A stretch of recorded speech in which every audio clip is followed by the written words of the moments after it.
Bonjour, bonsoir. Ici Ben Mougorba, qui vous parle d'ici, d'ailleurs, ou de quelque part. Je ne serai pas long.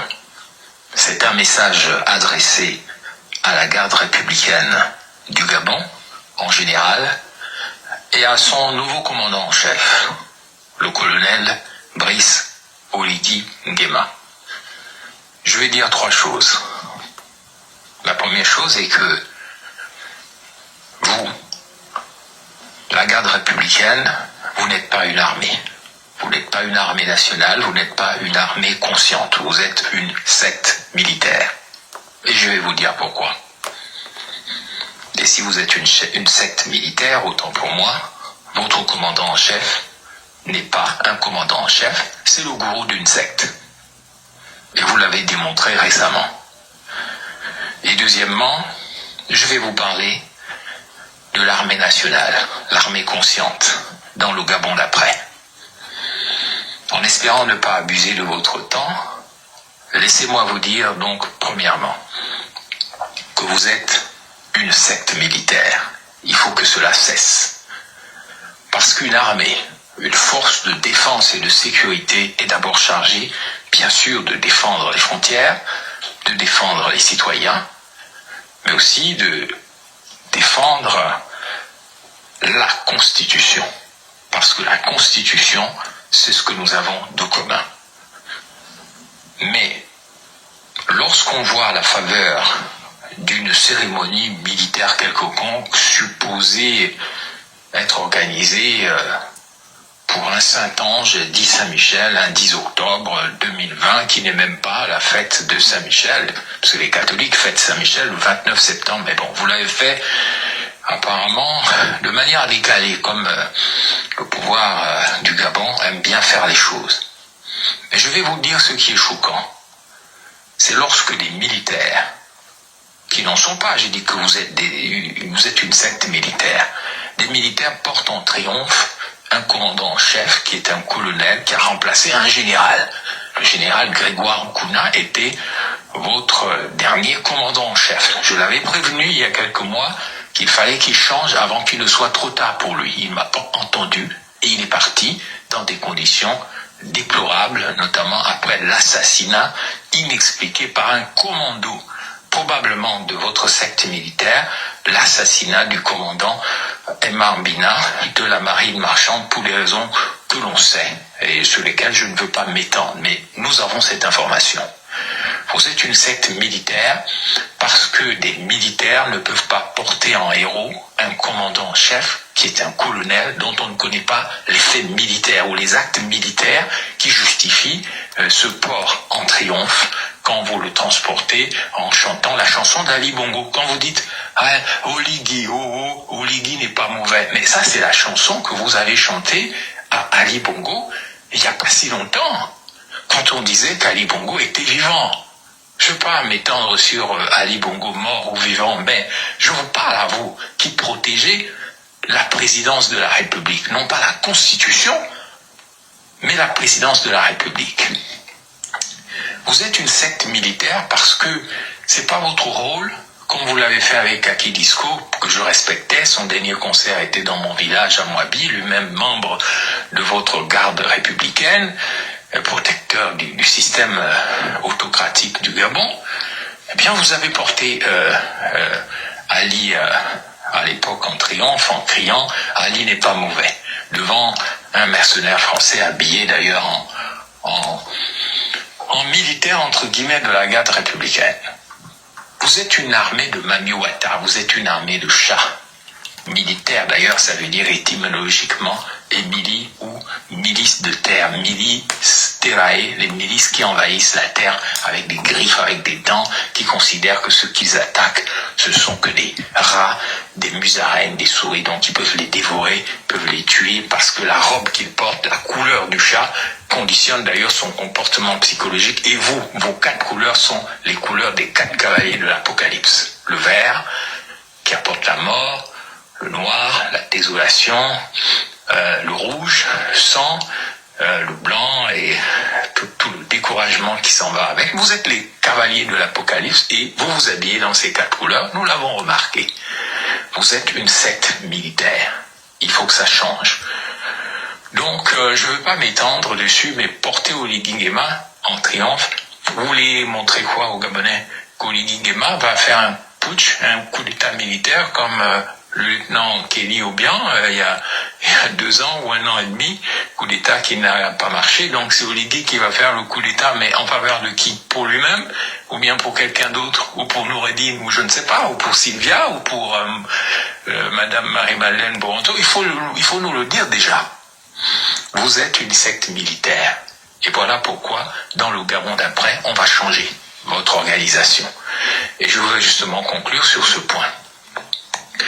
Dans le Gabon d'après, que je dirigerai en tant que votre commandant en chef, que vous le vouliez ou non, l'attention se portera sur la formation des défenseurs de l'État, et non d'une famille ou d'un système mafieux. Alors, en ce moment-là, la Constitution et la défense de l'État seront le fondement et la règle des forces de défense et de sécurité.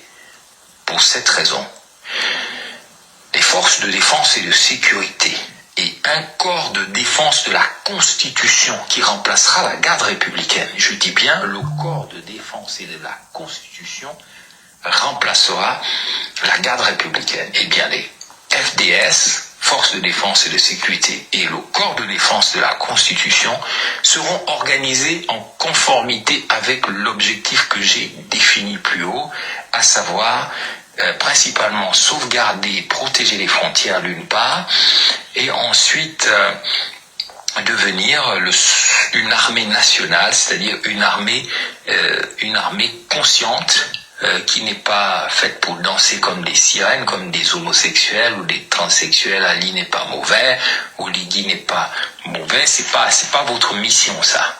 Les forces de défense et de sécurité ou le corps de la défense de la Constitution auront un rôle plus élevé. Ce sera plus une armée de répression ou d'arbitrage des conflits électoraux, mais l'armée, je l'ai dit, participera également, en plus de la défense des frontières. Nos frontières sont menacées par les voisins, le Gabon est grignoté de toutes parts.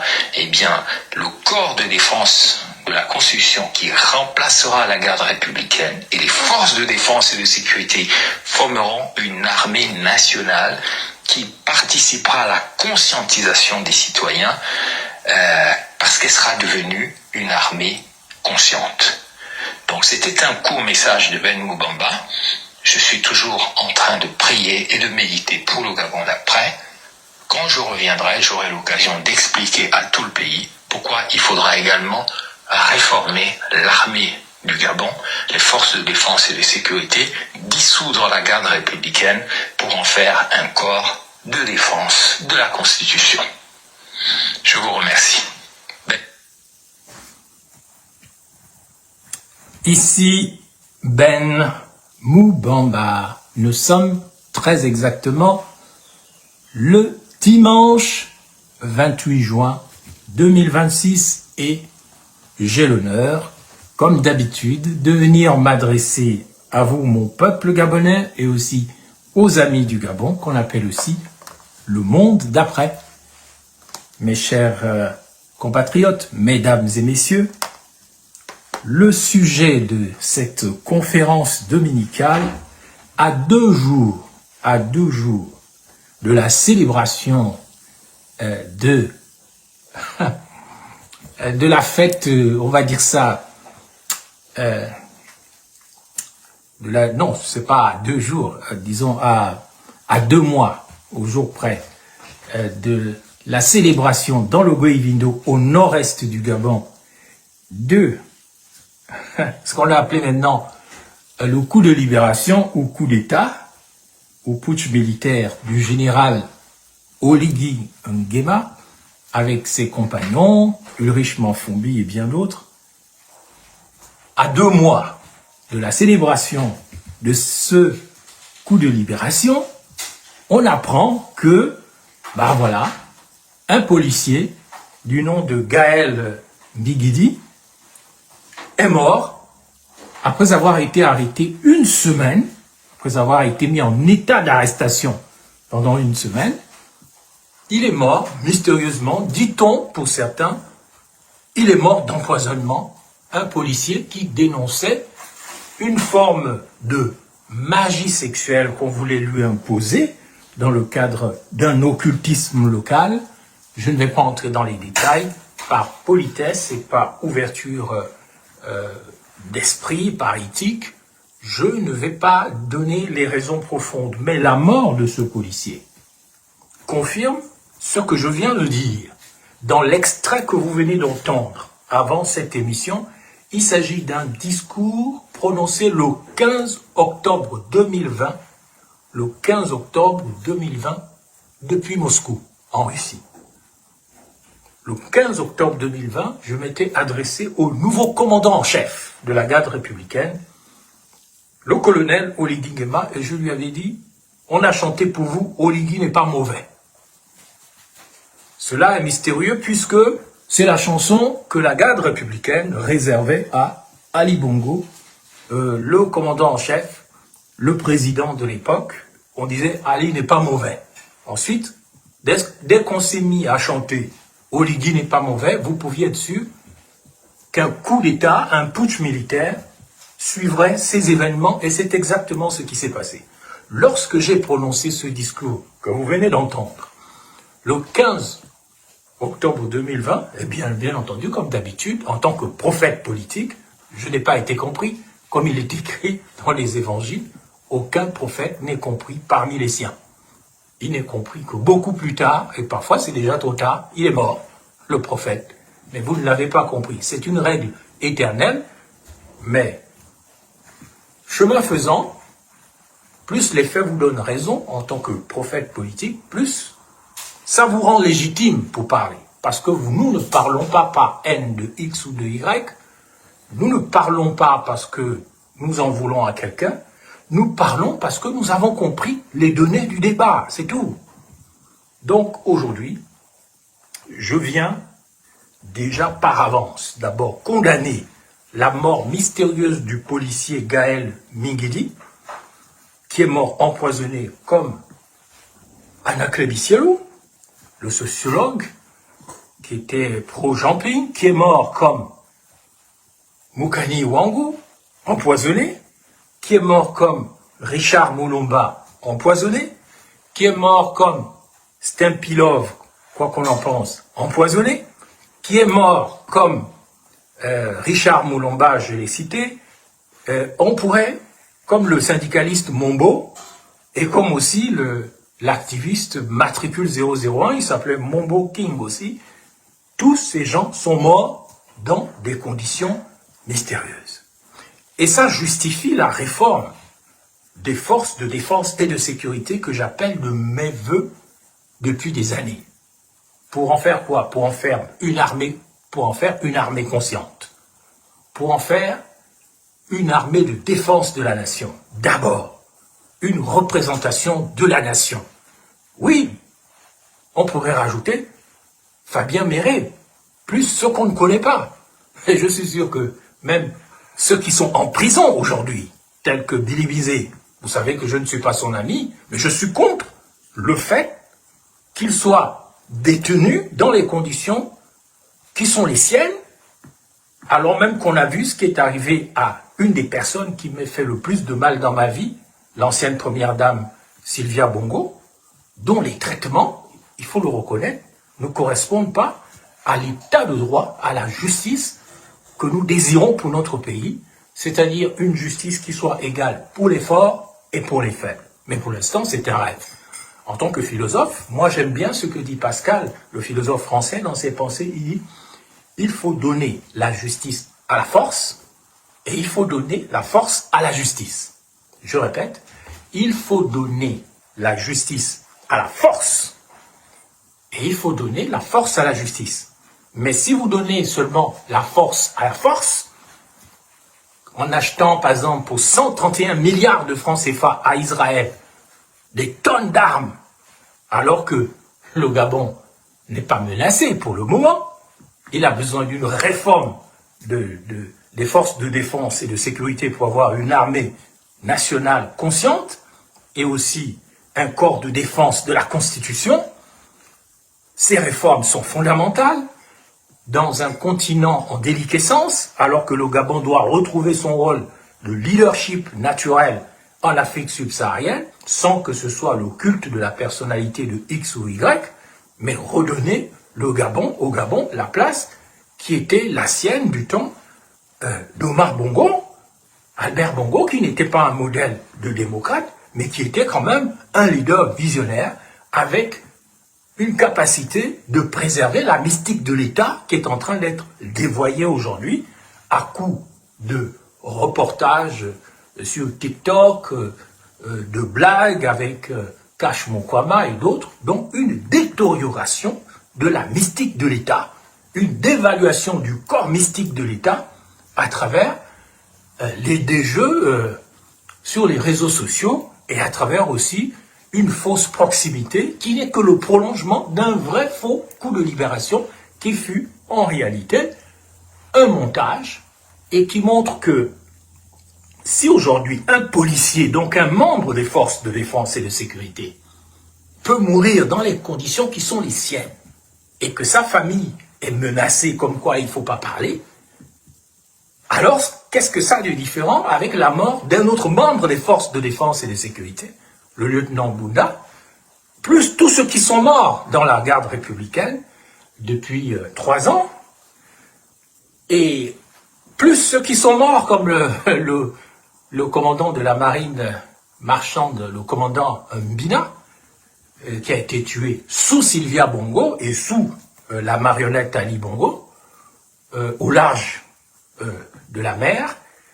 On était, je crois, vers le 19 décembre 2019, son bateau a été soi-disant attaqué par des pirates, mais qui n'en étaient pas. Aujourd'hui, on dit qu'on veut surarmer le Gabon pour lutter contre la piraterie maritime, alors qu'on sait que ce ne sont pas forcément des pirates qui attaquent le Gabon, mais bien les mêmes membres des forces de défense et de sécurité, déguisés parfois en pirates, mais tout comme l'exécution mystérieuse d'acteurs de premier plan au Gabon, dont on sait qu'ils ont été victimes de membres de forces de défense et de sécurité, agissant sur ordre pour exécuter un certain nombre d'acteurs incapables de se défendre, parce que des simples soldats, des simples civils, autant pour moi, je pense au député Kumba, qui fut retrouvé après l'AVC d'Ali Bongo, il fut retrouvé pendu à quelques centimètres du sol. Pendu. Je pense aussi à ce militaire d'ethnie Fan, dont j'ai oublié le nom, qui fut retrouvé à l'intérieur de la Cité des Ailes, au nord de Libreville, le corps en putréfaction. Je pense au grand professeur spécialiste de l'île Mbagné, le professeur Chivunga, qui fut retrouvé en putréfaction, assassiné.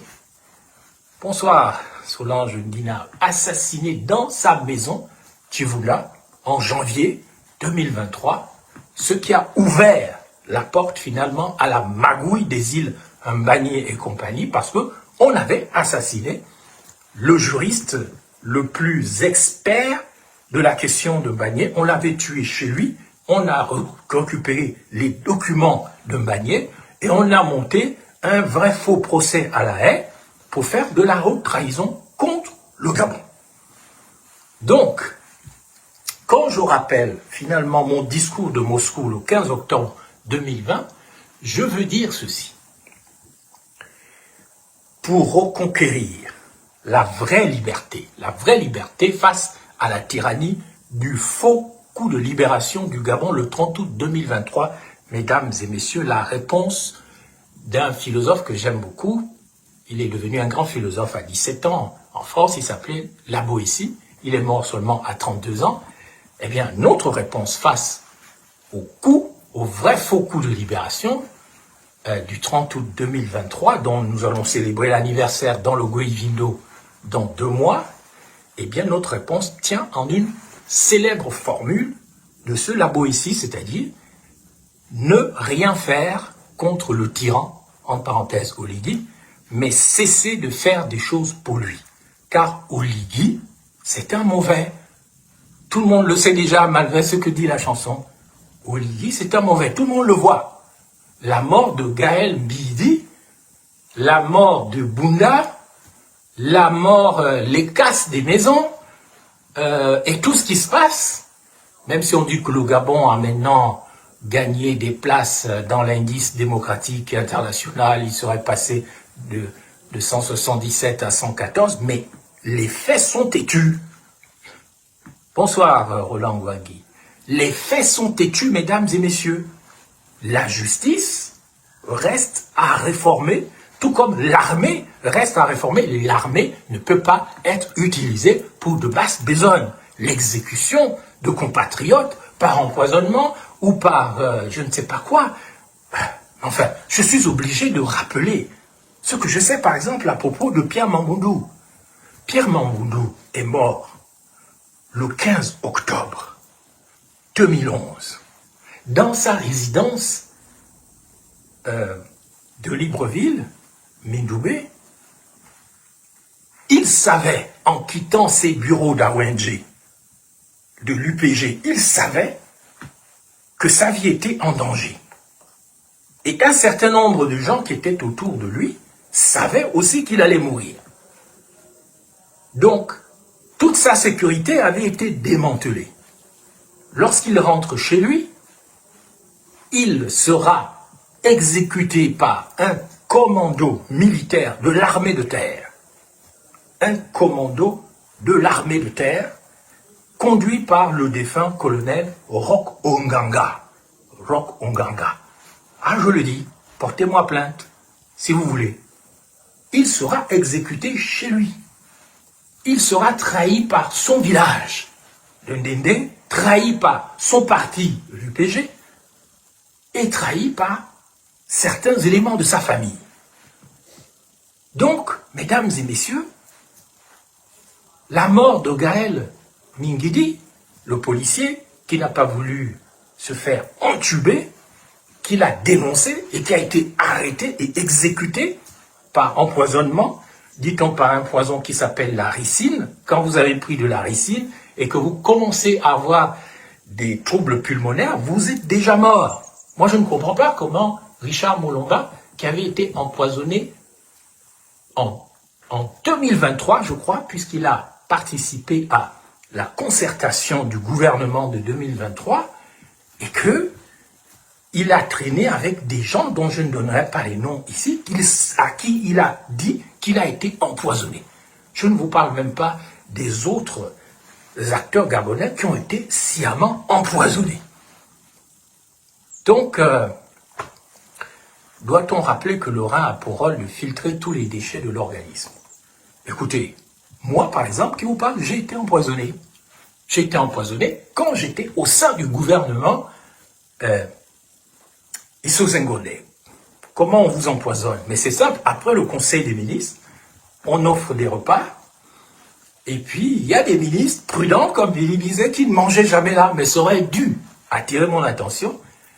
Il suffit que vous ayez une assiette préparée, et bien vous allez être empoisonné après le conseil des ministres pendant le repas. Je me souviens aussi en 2017, un jour, Ali Bongo m'invite à un repas spécial, il n'invite que 4 ou 5 personnes. Il m'invite moi, il invite Billy Bizet, il invite Issou-Senghonde, il invite l'autre là qui était au beau stage, le métis, comment s'appelle-t-il encore? Comment s'appelle-t-il? Celui qui était aux beaux étages, ancien ministre de la Défense. Il était là aussi à ce repas. Et on peut vous empoisonner tout simplement, je pense que ça m'est arrivé à ce moment, on peut vous empoisonner en mettant quelque chose dans votre verre pendant qu'on vous sert du vin. Ce jour-là, Ali Bongo voulait me demander, qui d'après moi, il voulait me demander 2 choses. Qui, selon moi, serait le président en France en 2017? Et je lui ai dit à ce moment-là que Emmanuel Macron serait le président, même si l'autre Philippon, non pas Philippon, mais le Premier ministre de l'époque avait vraiment des chances, mais Macron était le candidat du système global, il serait le président. Ensuite, il m'a posé d'autres questions. Toi, en tant que catholique, qui est-ce que tu vois dans les futurs évêques du Gabon? Je lui ai donné mon point de vue. Mais, Laurent Gbagbo, oui, il dit, nous sommes là, vous, le président de votre parti ACR, oui, parti ou pas parti, le Gabon va changer.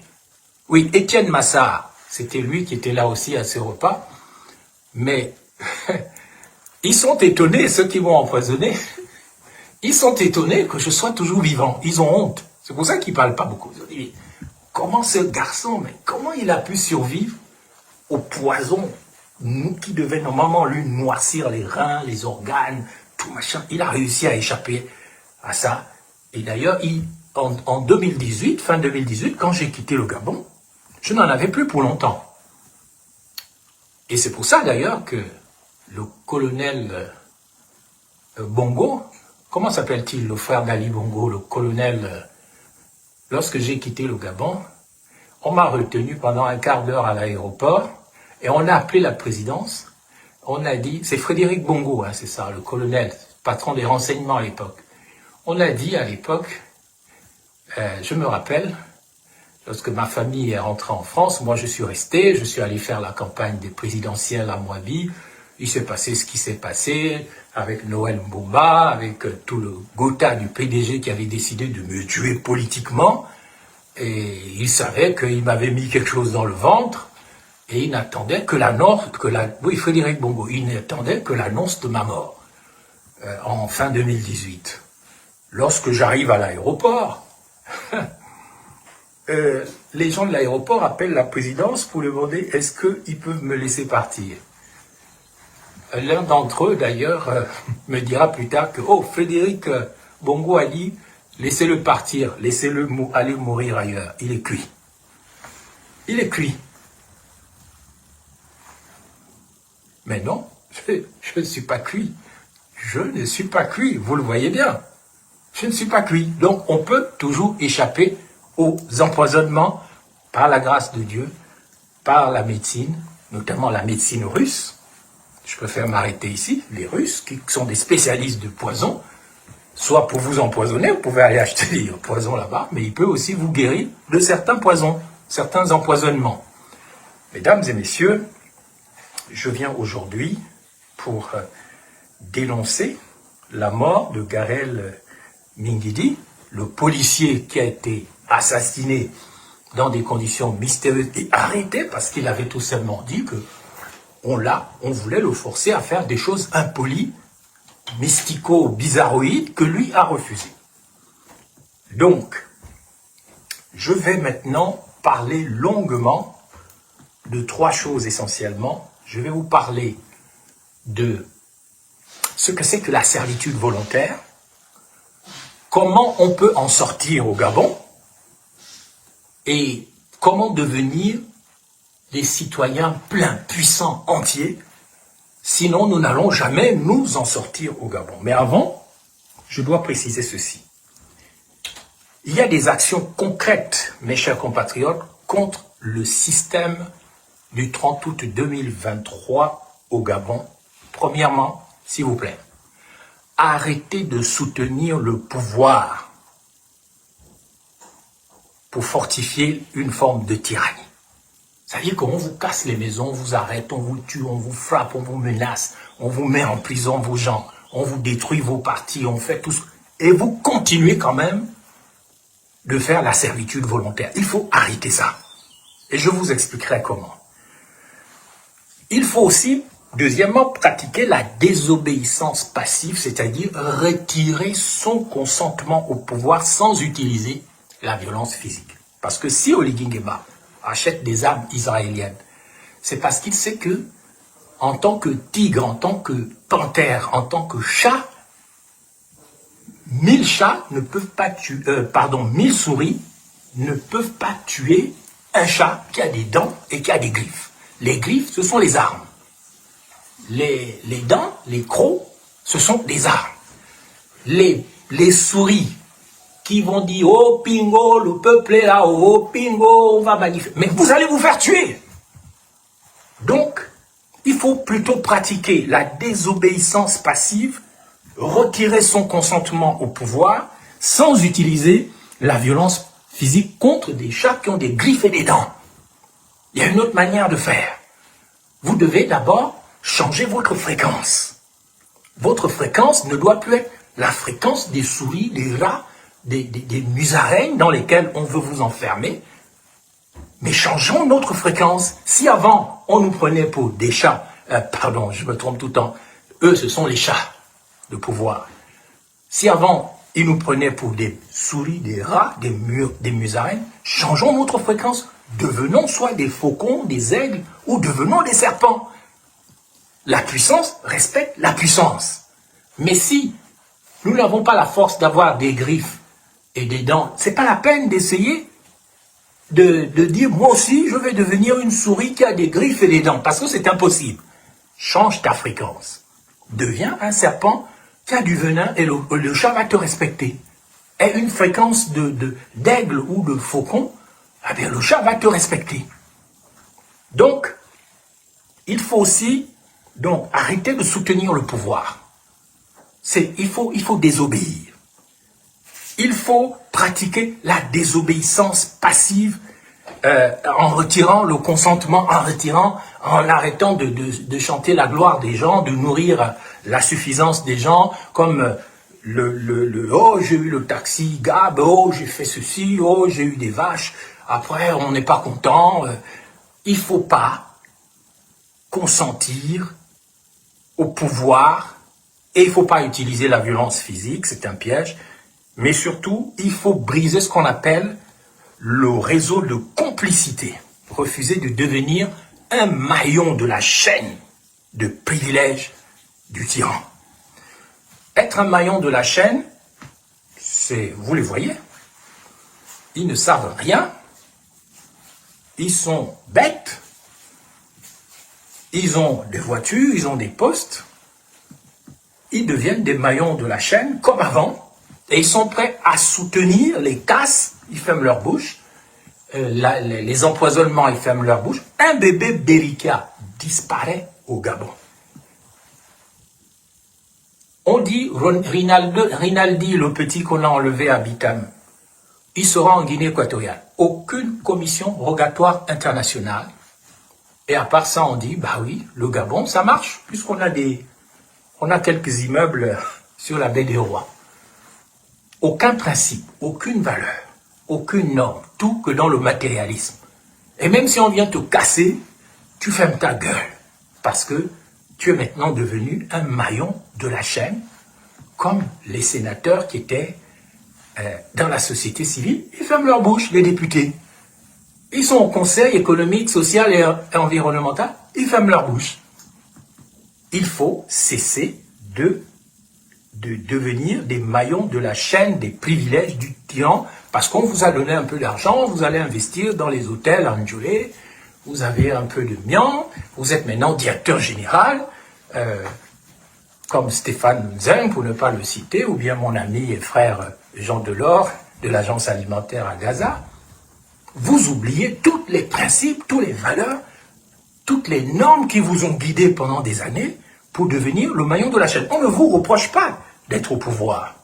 C'est pas ça qu'on va vous reprocher. Vous avez le droit de devenir. Vous avez le droit d'avoir des postes. Vous avez le droit de devenir l'argent, de gagner de l'argent. Mais vous n'avez pas le droit de trahir les principes, les valeurs et les normes que vous avez défendues. Et vous avez une intelligence, vous avez une bouche. Vous ne pouvez pas vous taire. Parce que là, vous ne faites plus avancer le pays. Vous avez le droit d'être nommé, mais vous n'avez pas le droit d'être des complices de l'effondrement de l'État. Par le renoncement aux principes, aux valeurs et aux normes. Et pour ne pas nourrir le système de la bête, le système despotique en cours, il faut instruire et éveiller les consciences. Il faut utiliser la culture pour rappeler aux hommes leurs conditions naturelles de liberté. Et je parle à l'eau et comindon, mauvaise haleine et tout. On l'a suivi dans son « Allez vous plaindre au soleil »,« Oh, ils sont morts, oh, un gongol, esprit de liberté ». Donc, tout ce combat mené par les acteurs culturels va s'éteindre parce que non seulement vous faites partie des maillons de la chaîne, parce que vous avez choisi de renoncer aux principes, aux valeurs et aux normes qui vous ont toujours guidé, et vous n'utiliserez plus la culture, vous n'utiliserez plus les principes, les valeurs et les normes pour rappeler au peuple gabonais leurs conditions naturelles de liberté.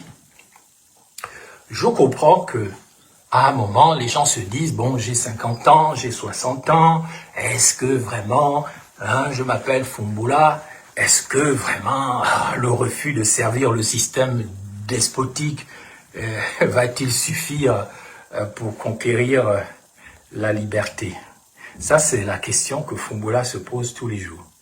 Et Annie Leia Meye, Ania, you okay, you okay, you okay, dit Michael Jackson, elle aussi se pose la question, et on peut la comprendre. Donc c'est très bien que vous soyez nommé, c'est pas un problème, mais est-ce que vous avez renoncé à ce refus, ce refusisme qui consiste à refuser de servir le système despotique pour conquérir la vraie liberté? Ça, c'est la question qu'il faut poser réellement. Voilà pourquoi je vais vous proposer le plan suivant dans notre méditation du jour. Nous allons d'abord, il fait chaud, hein, je suis conscient, mais si je mets mon ventilateur, vous ne pouvez plus m'écouter. Donc je préfère avoir chaud que bonjour Marcus Boulingui. Je vous propose le plan suivant. Nous allons d'abord voir, mesdames et messieurs, nous allons d'abord voir que le pouvoir d'un tyran comme Olidi ou un autre est une illusion qui est nourrie par d'abord le consentement du peuple gabonais. Et c'est ce qu'on appelle la servitude volontaire. Et puis, nous allons analyser pourquoi le refus dont je viens de vous parler, le refus de servir, pas la guerre ou les manifestations, je ne vous propose pas ça, le refus, le refusisme, le refus de servir constitue une arme d'émancipation de la masse populaire qui est au Gabon. On en est encore loin, malgré les casses. Si tout le monde, dans le Gabon et dans le monde d'après, mesdames et messieurs, si tout le monde refuse de servir la psychose du tyran, eh bien la vraie liberté s'installera dans toute l'humanité. Pourquoi je vous dis ça? Vous devez regarder un film qui s'appelle Psychose, du grand cinéaste américain qu'on appelle aussi Hitchcock.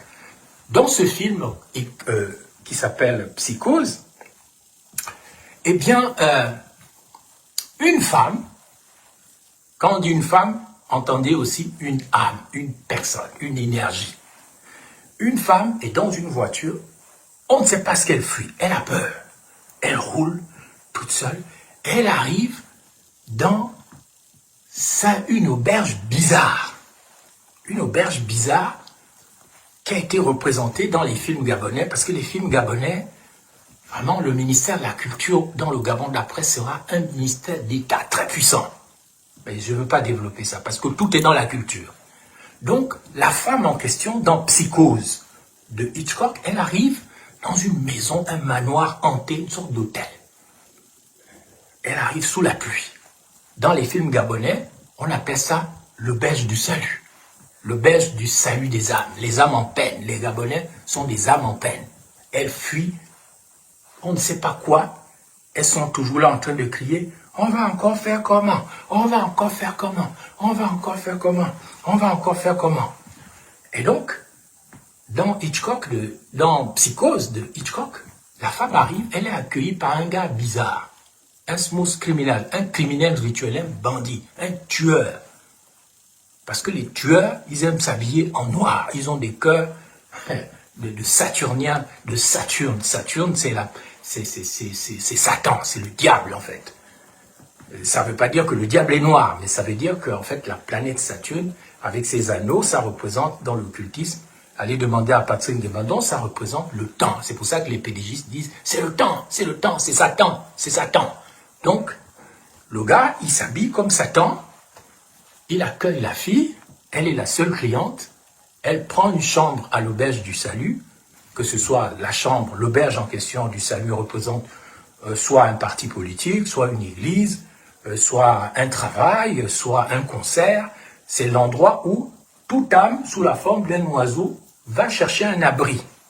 Donc la fille, elle rentre dans la chambre, dès qu'elle prend sa douche, l'assassin, le criminel rituel, il vient pas forcément avec un poison, comme ça se passe souvent au Gabon, il vient sous la forme d'un militaire de l'armée de terre, habillé en noir, avec un couteau, et il poignarde la fille à travers les rideaux de la douche, c'est-à-dire à travers le voile, à travers l'aveuglement, à travers la tristesse. Et il la tue, et là on voit quoi. Il y a un cri là qui est très terrifiant dans ce film, et c'est dans les auberges du Salut qu'on tue les âmes. On tue les âmes pour en finir avec la vraie liberté, parce que la vraie liberté, c'est pas la liberté du 30 août. La vraie liberté, c'est au-dedans de toi, c'est dans ton cœur, c'est dans ton âme que tu dois être libre. Libre, même si comme moi, vous voyez, je suis tout dégoulinant parce que j'ai arrêté le ventilateur et la clim. Et donc, j'ai très chaud, mais ça me fait plaisir de souffrir pour vous parce que je veux vous parler. Je veux vous parler comme un philosophe, un père qui est prêt à mouiller la chemise pour le Gabon, qui ne se contente pas de rouler dans des voitures climatisées, de faire les malins et de crier « c'est enfin notre essor vers la mendicité ». C'est enfin notre essor vers la mendicité, et puis les gens crient « Oligui n'est pas mauvais, yo-yo, Oligui n'est pas mauvais ». Donc, mesdames et messieurs, je vais faire maintenant 3 choses qui sont... Je vais parler comme un professeur, comme un savant. Je vais d'abord vous dire, premièrement, que le pouvoir du tyran, quel que soit le tyran, quel que soit Oligui ou machin, c'est une illusion qui est nourrie d'abord par le consentement du peuple. Ensuite, je vais vous dire que le refus, deuxièmement, le refus de servir, c'est ça même. C'est ça qui est une arme d'émancipation massive. Et c'est de la non-violence. On s'est moqué de ma grève de la faim, mais c'est ce que je voulais dire. Parce que tu peux prendre le pouvoir par la force, par les armes, mais Omar Bongo l'a dit, mon Dieu. Moi, bizarrement, j'aime bien Omar Bongo maintenant. Même si c'était un despote, mais c'était un despote éclairé. Moi, je pense qu'un despote éclairé, c'est mieux qu'un démocrate enculé, enculeur, qui tue les gens qui ne veulent pas se faire enculer. Et moi, je préfère un despote éclairé à un démocrate enculé et enculeur. Pardonnez-moi l'expression. Donc, et je finirai en vous disant quels sont les défis et les limites de la résistance passive, mes chers compatriotes. Alors, donc, la servitude volontaire. Vous devez savoir que dans la servitude volontaire, le tyran là dont vous avez peur, le tyran dont vous avez peur, c'est un homme seul. Regardez bien sa tête, regardez bien son nez, regardez bien quand il bouge les yeux là, il vous fait peur. Il vous fait peur parce qu'en fait c'est un jeu. On va vous dire, oh, il y a le lion ici, il a des dents, il a des griffes, mais il n'a plus des dents, il n'a plus les griffes. C'est un homme seul. Il est faible. Il n'a pas de force magique, surtout ce tyran-là. Il n'a pas la force magique. En fait, ce que vous devez comprendre, que ce sont les yeux, ce sont les mains et les bras du peuple que le tyran utilise pour opprimer ce même peuple. C'est vous. C'est vous-même là-bas, les 94%. On vous utilise pour vous opprimer. Mais donc, si tu laisses tomber tes mains comme ça, personne ne va plus les utiliser. Si tu fermes tes yeux, si tu bouges tes oreilles, si tu fermes ta bouche et tu dis « je ne veux plus obéir », on va te forcer en quoi? Est-ce que c'est forcé? C'est ce qu'on appelle la résistance passive. mesdames et messieurs, vous devez aussi savoir que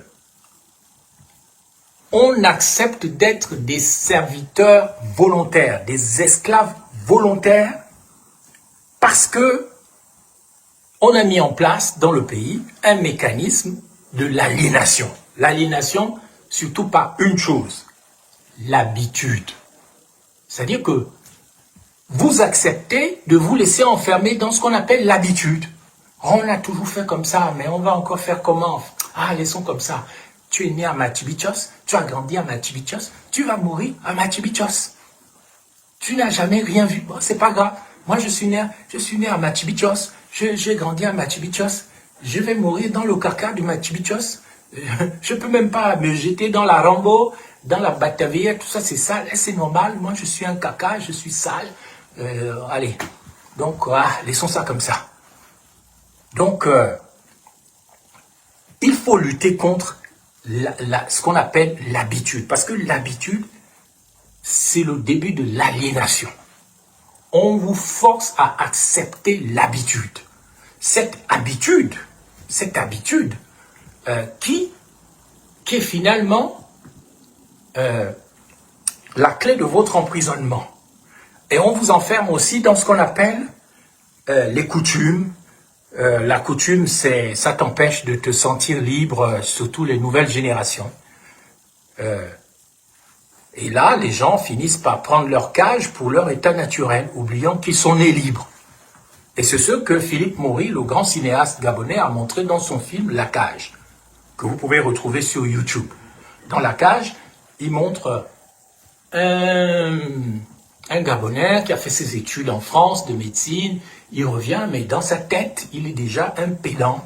Il a des diplômes, mais il est déjà dans la cage. Dans sa tête, il y a déjà un démon qui le mange par la tête parce qu'il a son chapeau de grand maître, parce qu'il a sa mitre d'évêque, parce qu'il a son chapeau de grand maître. Tout ça, c'est les symboles du démon qui te mange par la tête.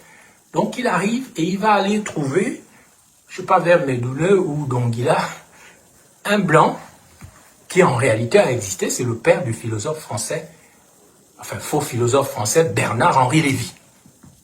Ce Lévy-là, dans le film de Philippe Maury, il a fait fortune au Gabon. Bernard-Henri Lévy est très riche, et ce qui a enrichi sa famille, c'est le bois du Gabon. Et c'est celui-là que Philippe Maury, dans le film, va voir. Et ce blanc-là, ce Français-là, a une cage où il a une mamiwata, une sirène, qui est enfermée dedans. Comme beaucoup d'hommes au Gabon, ils entretiennent des femmes mystiques, ou alors des hommes mystiques pour les femmes, des mboma, des pitons pour les femmes, et des sirènes pour les hommes. Alors, je vais d'abord enlever la sueur du Gabon, là. Du Gabon. C'est mieux comme ça, n'est-ce pas? C'est mieux, c'est mieux, c'est mieux, c'est mieux. Et donc, mesdames et messieurs, on est dans le système despotique du Gabon. Il faut qu'on vous enferme derrière des habitudes. Et on vous dit que c'est comme ça ne va jamais changer. Et dès que vous acceptez, c'est fini pour vous. C'est ce que Philippe Maury montre dans La Cage, où il y a une mamiwata, une sirène, un démon, qui est enfermé là, et l'étudiant, le nouveau médecin gabonais intellectuel arrivant de France, il tombe amoureux de cette sorcière bien-aimée, et ça va l'emmener à vouloir même détruire sa vie, casser son mariage et tout et tout. C'est pas des histoires à dormir debout, hein. Moi, j'ai habité une maison au Gabon, j'ai loué une maison une fois, où il y avait un esprit féminin, un démon féminin qui était enterré en dessous et qui provoquait des accidents tout autour de la voie express. Mais je ne vais pas développer ça pour le moment. Mais le Gabonais doit refuser d'être enfermé dans la cage de la pauvreté, la cage de l'ignorance, la cage de la bêteté, la cage de la mauvaiseté, la cage de la vilaineté. Parce que on passe notre vie à nous enfermer derrière, en fait, des prophéties. On appelle ça en psychologie des prophéties auto-réalisatrices. On dit, bah, c'est comme ça, le village est comme ça, le Gabon est comme ça, et puis on vous ment on vous met des nouveaux directeurs généraux à la RTG, Radio-Télévision Gabon. Mais Gabon, premier, mais c'est encore le même système. Vous verrez bien que malgré le coup de libération du général Mangani Mangwa, Bangos, c'est toujours Bangos. C'est toujours Pifouin, les Pifouins, les sorciers là, les sorciers dont parle Patrick Nguemandon, ce sont eux les sorciers qui dirigent toujours. Ils sont là, on les a renommés, c'est toujours les mêmes criminels rituels, c'est toujours eux les bandits qui dirigent toujours, malgré c'est enfin notre essor vers la félicité. Pourquoi? Mais parce que sans eux, on ne peut plus avoir des barreaux de la cage pour nous enfermer les âmes dans les auberges du salut. Pour nous enfermer dans les auberges du salut, pour nous garder captifs finalement du despotisme. Ensuite,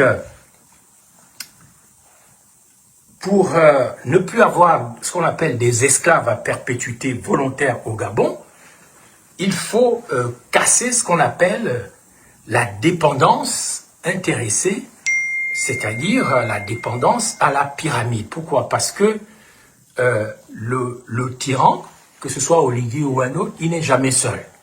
Le tyran, il a un système pyramidal. Ce système pyramidal, c'est quoi? Vous avez une pyramide, le tyran, il est au-dessus de la pyramide, mais à chaque étage de la pyramide, il met des petits tyrans. Et ces petits tyrans-là sont là, en fait, pour vous talocher, vous frapper. Depuis la présidence, il y a un super tyran. À la DGR, il y a un tyran. Au ministère, il y a un tyran. À la direction générale, il y a un tyran. Au parti, il y a un tyran. À l'association, il y a un tyran. À l'église, il y a un tyran.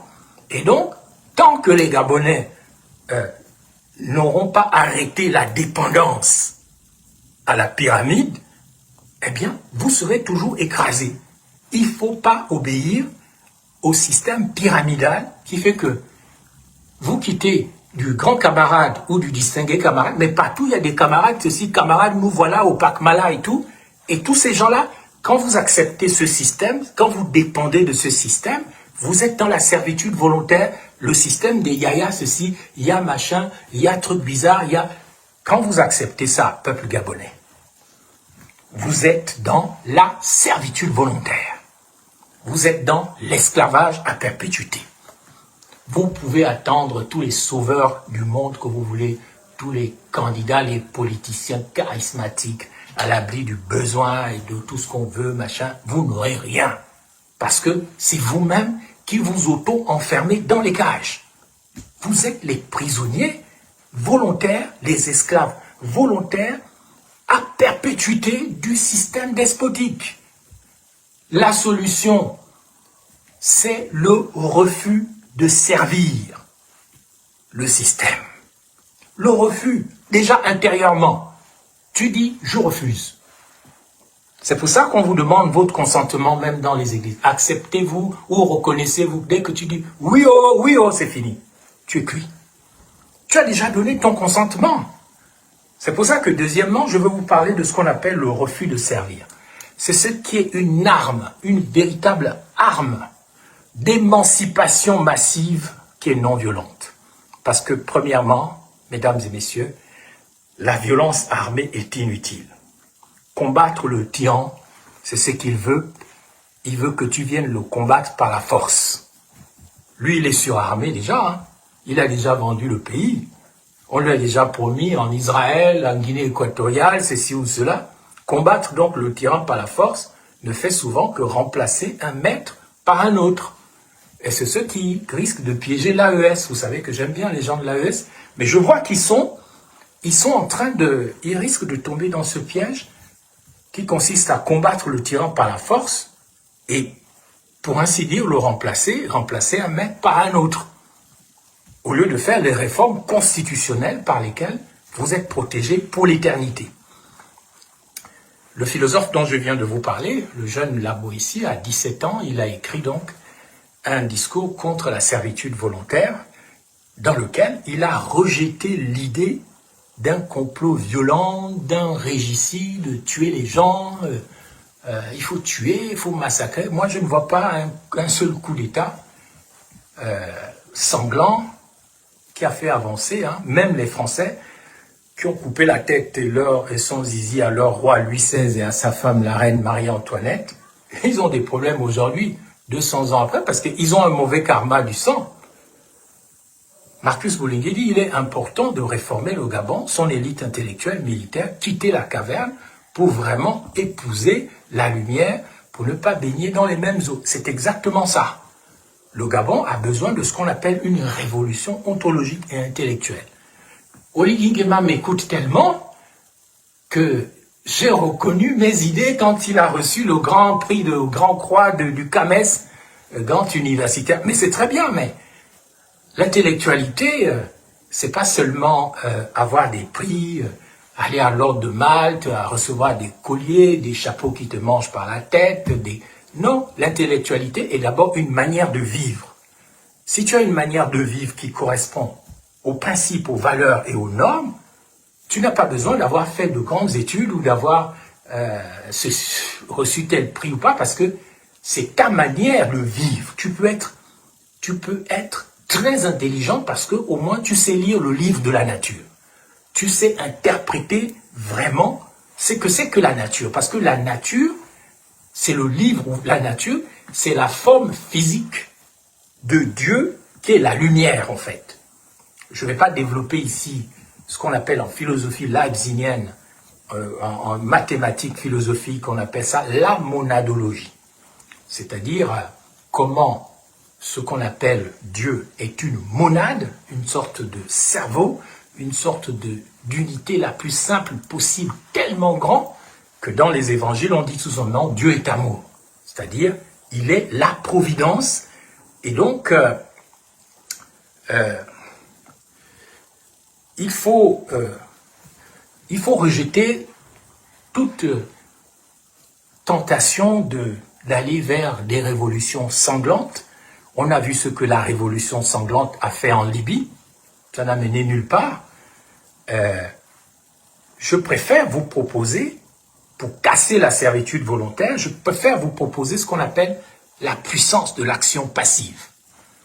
C'est-à-dire ne plus soutenir. Ça s'appelle le ne plus soutenir. Il ne faut plus soutenir le despotisme au Gabon. De quelque manière que ce soit, il ne faut plus soutenir ça. Parce que nous voyons bien que tout pouvoir, notamment le pouvoir au Gabon, est sur une construction fragile. C'est pire que dans les mapanes, dans les quartiers inondables.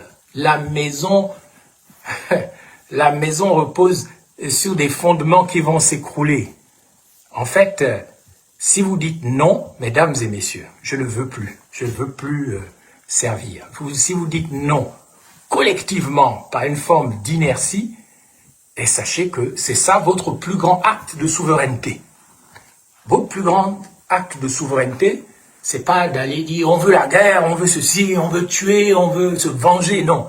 Votre plus grand acte de souveraineté en tant que Gabonais, en tant que qui que ce soit, c'est de dire non personnellement et non collectivement. C'est ce qu'on appelle aussi le refus de la servitude volontaire, refuser de servir le système despotique. C'est ce qu'on appelle aussi la métaphore du colosse au pied d'argile. C'est-à-dire que le système oligui ou tout autre système despotique est comme une statue qui est privée d'une base. Ils font l'UDB, l'Union des bâtisseurs, mais vous voyez bien que c'est n'importe quoi. La vraie base, c'est le PDG, le Parti démocratique gabonais. C'est eux qui sont, en fait, qui font les pieds d'argile du colosse au Ligi, au Loro, au Lumi, au Lumamé. Mon mari, comme disent certains dans leurs chansons, la dernière danse du colosse au pied d'argile. Pourquoi? Parce que c'est une statue qui n'a pas de base. Les bâtisseurs, c'est des conneries. On le voit bien quand on voit Maïs Moïsi, l'économiste d'opérette. Il n'est pas sérieux. Je le voyais l'autre fois en tant que ministre de l'Habitat dans les Mapanes. On ne sait même pas ce qu'ils faisaient ça, c'est ce qu'ils faisaient là. Ils montraient en fait que leur système, là, du 30 août 2023, c'est une statue privée de base. La tyrannie qui naît de ça, ne peut que s'effondrer de son propre poids dès que le consentement des Gabonais sera rompu. Dès que vous allez dire « je ne veux pas, oh, je ne veux plus », rupture, divorce, terminé. Mais si vous n'avez pas le courage, en même temps vous n'êtes pas content, on vous dit buvez de la merde, buvez de la chimie, de la régabe, buvez les boosters, les machins, tout ça, c'est du poison. Vous avez de l'autisme, vous avez des cancers, des diabètes, vous avez toutes sortes de maladies. Mais tant que vous n'avez pas la force de dire je ne bois plus ça, mais on a beau vous dire que c'est du poison. Il y a plus de poison à la Sobraga que dans les bissap ou dans le lait caillé.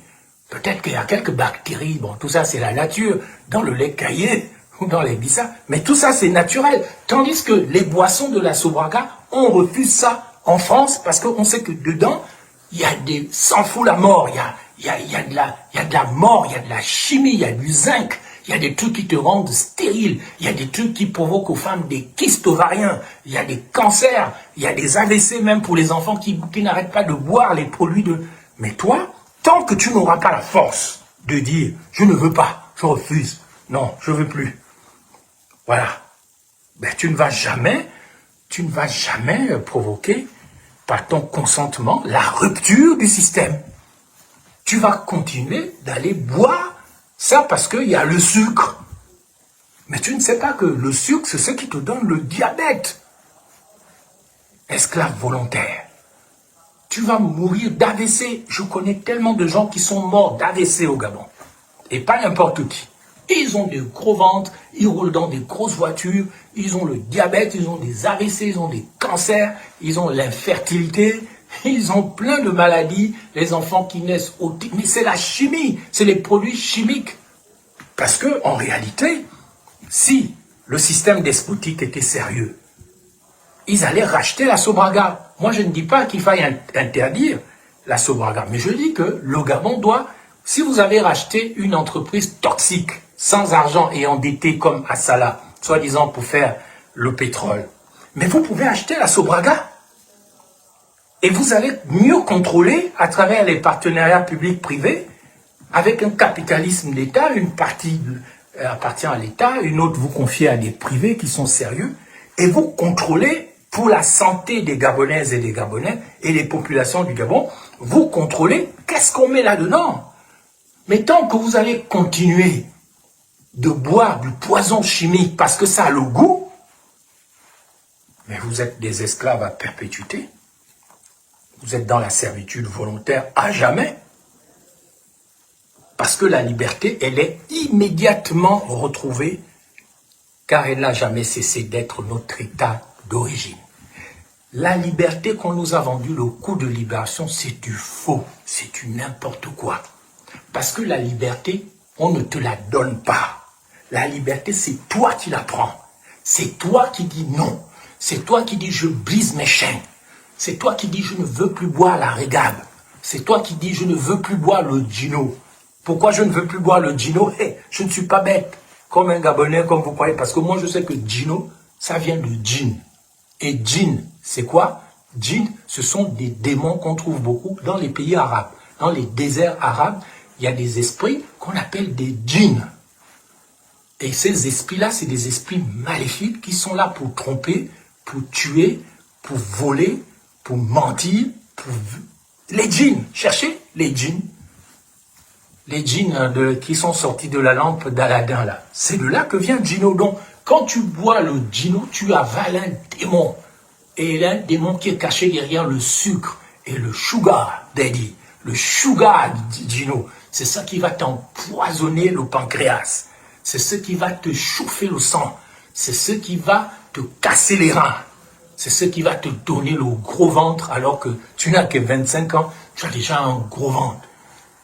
Mais ton père, ta mère, tes grands-parents, qui mangeaient bio, qui mangeaient les feuilles de manioc, qui mangeaient les tubercules, qui mangeaient le manioc, qui buvaient la soupe, qui buvaient le moussoulou, hein, cette purée là aux arachides, Est-ce qu'ils avaient l'énorme ventre que nous on a aujourd'hui? La réponse est non. Pourquoi? Parce qu'ils ne s'empoisonnaient pas avec le sucre. Le sucre est un poison. Il faut le dire aux gens. Et moi, je vois qu'au Gabon, les esclaves volontaires, ceux qui sont dans la servitude volontaire, encouragés par le système gabonais, quand il prend son petit déjeuner le matin, il prend d'abord une grosse boîte de Nestlé empoisonnée de sucre. Il verse, boum. Après, il met le café. Après, il met le chocolat. Après, il prend encore du sucre raffiné, mon Dieu, qui est du poison. Le sucre, ça te change l'ADN. Ça vient s'accrocher sur ton ADN. Ça te casse même la personnalité. Toi, tu bourres ta tasse en tant qu'esclave à perpétuité volontaire et ne compte pas sur le ministère de la Santé ou sur l'agence alimentaire à Gaza pour te sauver la vie. Tu vas bourrer ta tasse avec le sucre, c'est un démon. Et tu vas devenir malade. Tu vas aller là, quand tu as le diabète, on va te couper le pied, tu vas mourir jeune, puis tu vas dire, oh, on m'a empoisonné, on m'a fait un 15, on m'a... Mais non, tu n'as pas voulu en finir avec l'esclavage volontaire, avec la servitude volontaire, parce que tu ne veux pas comprendre que personne ne va jamais t'accorder la liberté, mon enfant. Jamais. La liberté, tu l'arraches toi-même, avec les dents. Avec les mains, avec les dents. Ne comptez pas sur Oligui, ne comptez pas sur l'UDB, ne comptez pas sur tous les discours, les communiqués que vous voyez là, pour avoir la liberté, mes enfants. Et c'est ici que je veux maintenant parler du troisième point dont je vous ai parlé tout à l'heure. Quels sont les défis, quelles sont les limites de la résistance passive? On appelle ça le refusisme. Bon, premièrement, il y a ce qu'on appelle la difficulté du réveil collectif. C'est difficile de réveiller les gens collectivement. C'est pour ça que le grand docteur Albert Einstein de Lambaréné, que j'adorais, que j'aime beaucoup, qui a soigné ma mère et mon père à Lambaréné, et sans lequel peut-être je ne serais pas né. Je suis né après sa mort. Mais il disait, l'héroïsme est personnel. N'attendez pas que les gens, de manière collective, que tous les Gabonais deviennent des héros. Commencez déjà vous-même à être des héros. Oui, je retiens ce que dit Mams Kant, là, il dit, sans oublier les produits Nestlé tels que le cube qui ont... Mais vous allez prendre le cube magique, qui est du poison, vous mettez ça dans vos sauces pour avoir le goût. Vous voilà déjà mort. Vous voilà déjà empoisonné. Moi, j'ai mangé ça, ça avait le goût, mais c'est du poison. Je l'ai appris plus tard. Tout ce qui est bon dans la bouche n'est pas profitable. Tout ce qui est bon dans la politique, même dans les paroles de quelqu'un, n'est pas profitable. Tous ces produits libanais, Nestlé, machin, Faubert et tout, c'est du poison. L'autosuffisance alimentaire au Gabon passera par un retour à la médecine naturelle telle que Albert Schweitzer le proposait pour le Gabon et on l'a insulté et diabolisé à cause de ça. Ça passera aussi par une réforme de la nutrition, l'allaitement maternel, au lieu d'empoisonner les bébés avec le lait Gigose, avec le lait en poudre, donnez-leur du sein maternel parce que tout est dans le sein maternel. Vous avez déjà vu un animal qui boit le sein maternel, qui est maigrichon, qui est malade, qui a les caries aux dents, on n'a même pas les dentistes. Quand tu as mal aux dents, quand tu as la carie, on t'arrache ça. Alors qu'on n'arrache pas les dents n'importe comment. Les dents sont une partie de ton squelette. On ne doit pas arracher une partie de ton squelette n'importe comment. Mais tout ça, parce que on a des caries, qu'on ouvre les régabes avec les dents, on te casse les dents, on a des bonbons, on a des biscuits, on a un excès de sucre partout et c'est de l'acide qui croque les dents des gens. Et beaucoup des gens sont édentés, ils ont des dents pourries, pleines de caries, avec des amibes, des vers. Mais s'il n'y a pas une politique de santé qui soit responsable de la part du despotisme, c'est parce que ça les arrange que vous soyez comme ça. Parce que si vous êtes en bonne santé, si vous n'êtes pas drogués, si vous n'êtes pas des esclaves, mais sur quoi va reposer leur pouvoir alors qu'ils sont des colosses aux pieds d'argile? Ils sont obligés de faire reposer leur pouvoir sur des gens qui sont d'accord avec l'empoisonnement, avec la servitude volontaire. Donc, le réveil collectif est difficile. Il ne faut pas chercher à changer les gens, forcément. Il faut que toi-même tu te réveilles d'abord. L'éveil, toi, Gabon, c'est un éveil d'abord individuel. Comme on dit au Cameroun, le vote est personnel. Le vote est personnel, l'éveil est encore plus individuel. Donc, c'est toi-même qui dois d'abord dire, oui, je me suis éveillé, j'ai compris. Je refuse, je ne vais plus être d'accord. Moi, je ne bois plus la régate. Moi, je boycotte la régate. Je boycotte la Sobraga. Il faut lancer un mouvement de boycott de la Sobraga. Je lance à travers vous un mouvement de boycott de la Sobraga parce que c'est le symbole du pouvoir despotique qui vous empoisonne. Voilà pourquoi ni la Gaza ni le gouvernement ne vont faire quoi que ce soit pour que la Sobraga change ses formules chimiques et dise clairement qu'est-ce qu'on nous fait avaler. Et on est en train de mourir à cause de ça. Parce que voilà un pays où il n'y a même plus de plantation de citronnelle. Or, si tu bois de la citronnelle qui est naturelle, d'abord, tu deviens moins, tu ne seras pas la nourriture des moustiques. Les moustiques n'aiment pas le goût de la citronnelle dans ta sueur ou dans ton sang. Si tu manges le corosol, tu n'auras pas de cancer. C'est connu. Dans un pays sérieux, on allait déjà planter des arbres de corosol partout. Des papayes. Si tu manges les graines de la papaye, tu n'as pas besoin d'aller acheter forcément tout le temps des produits chimiques à la pharmacie pour enlever les vers qui sont dans ton ventre. Les graines de papaye, ça t'enlève tous les parasites qui sont dans ton ventre.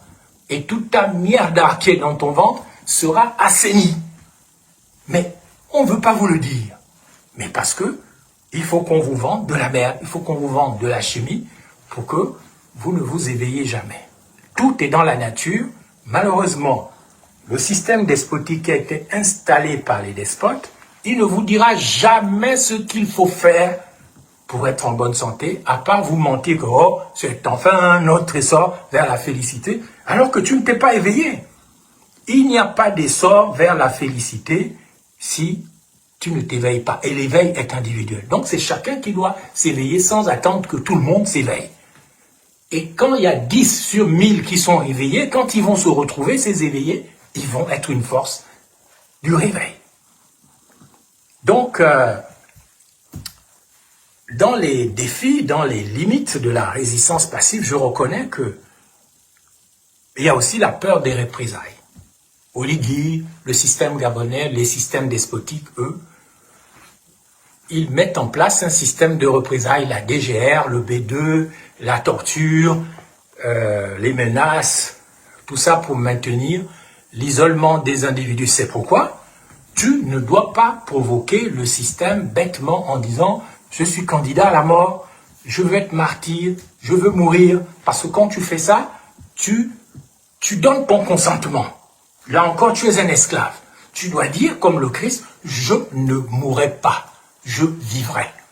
Le Christ n'a jamais accepté la mort. D'ailleurs, je crois que dans les Actes des Apôtres, il dit, que dit le Seigneur, quand il est dans la tombe, il dit, je voyais sans cesse le Seigneur assis devant moi, il est ma force pour que je ne chancelle pas. Je ne chancelle pas.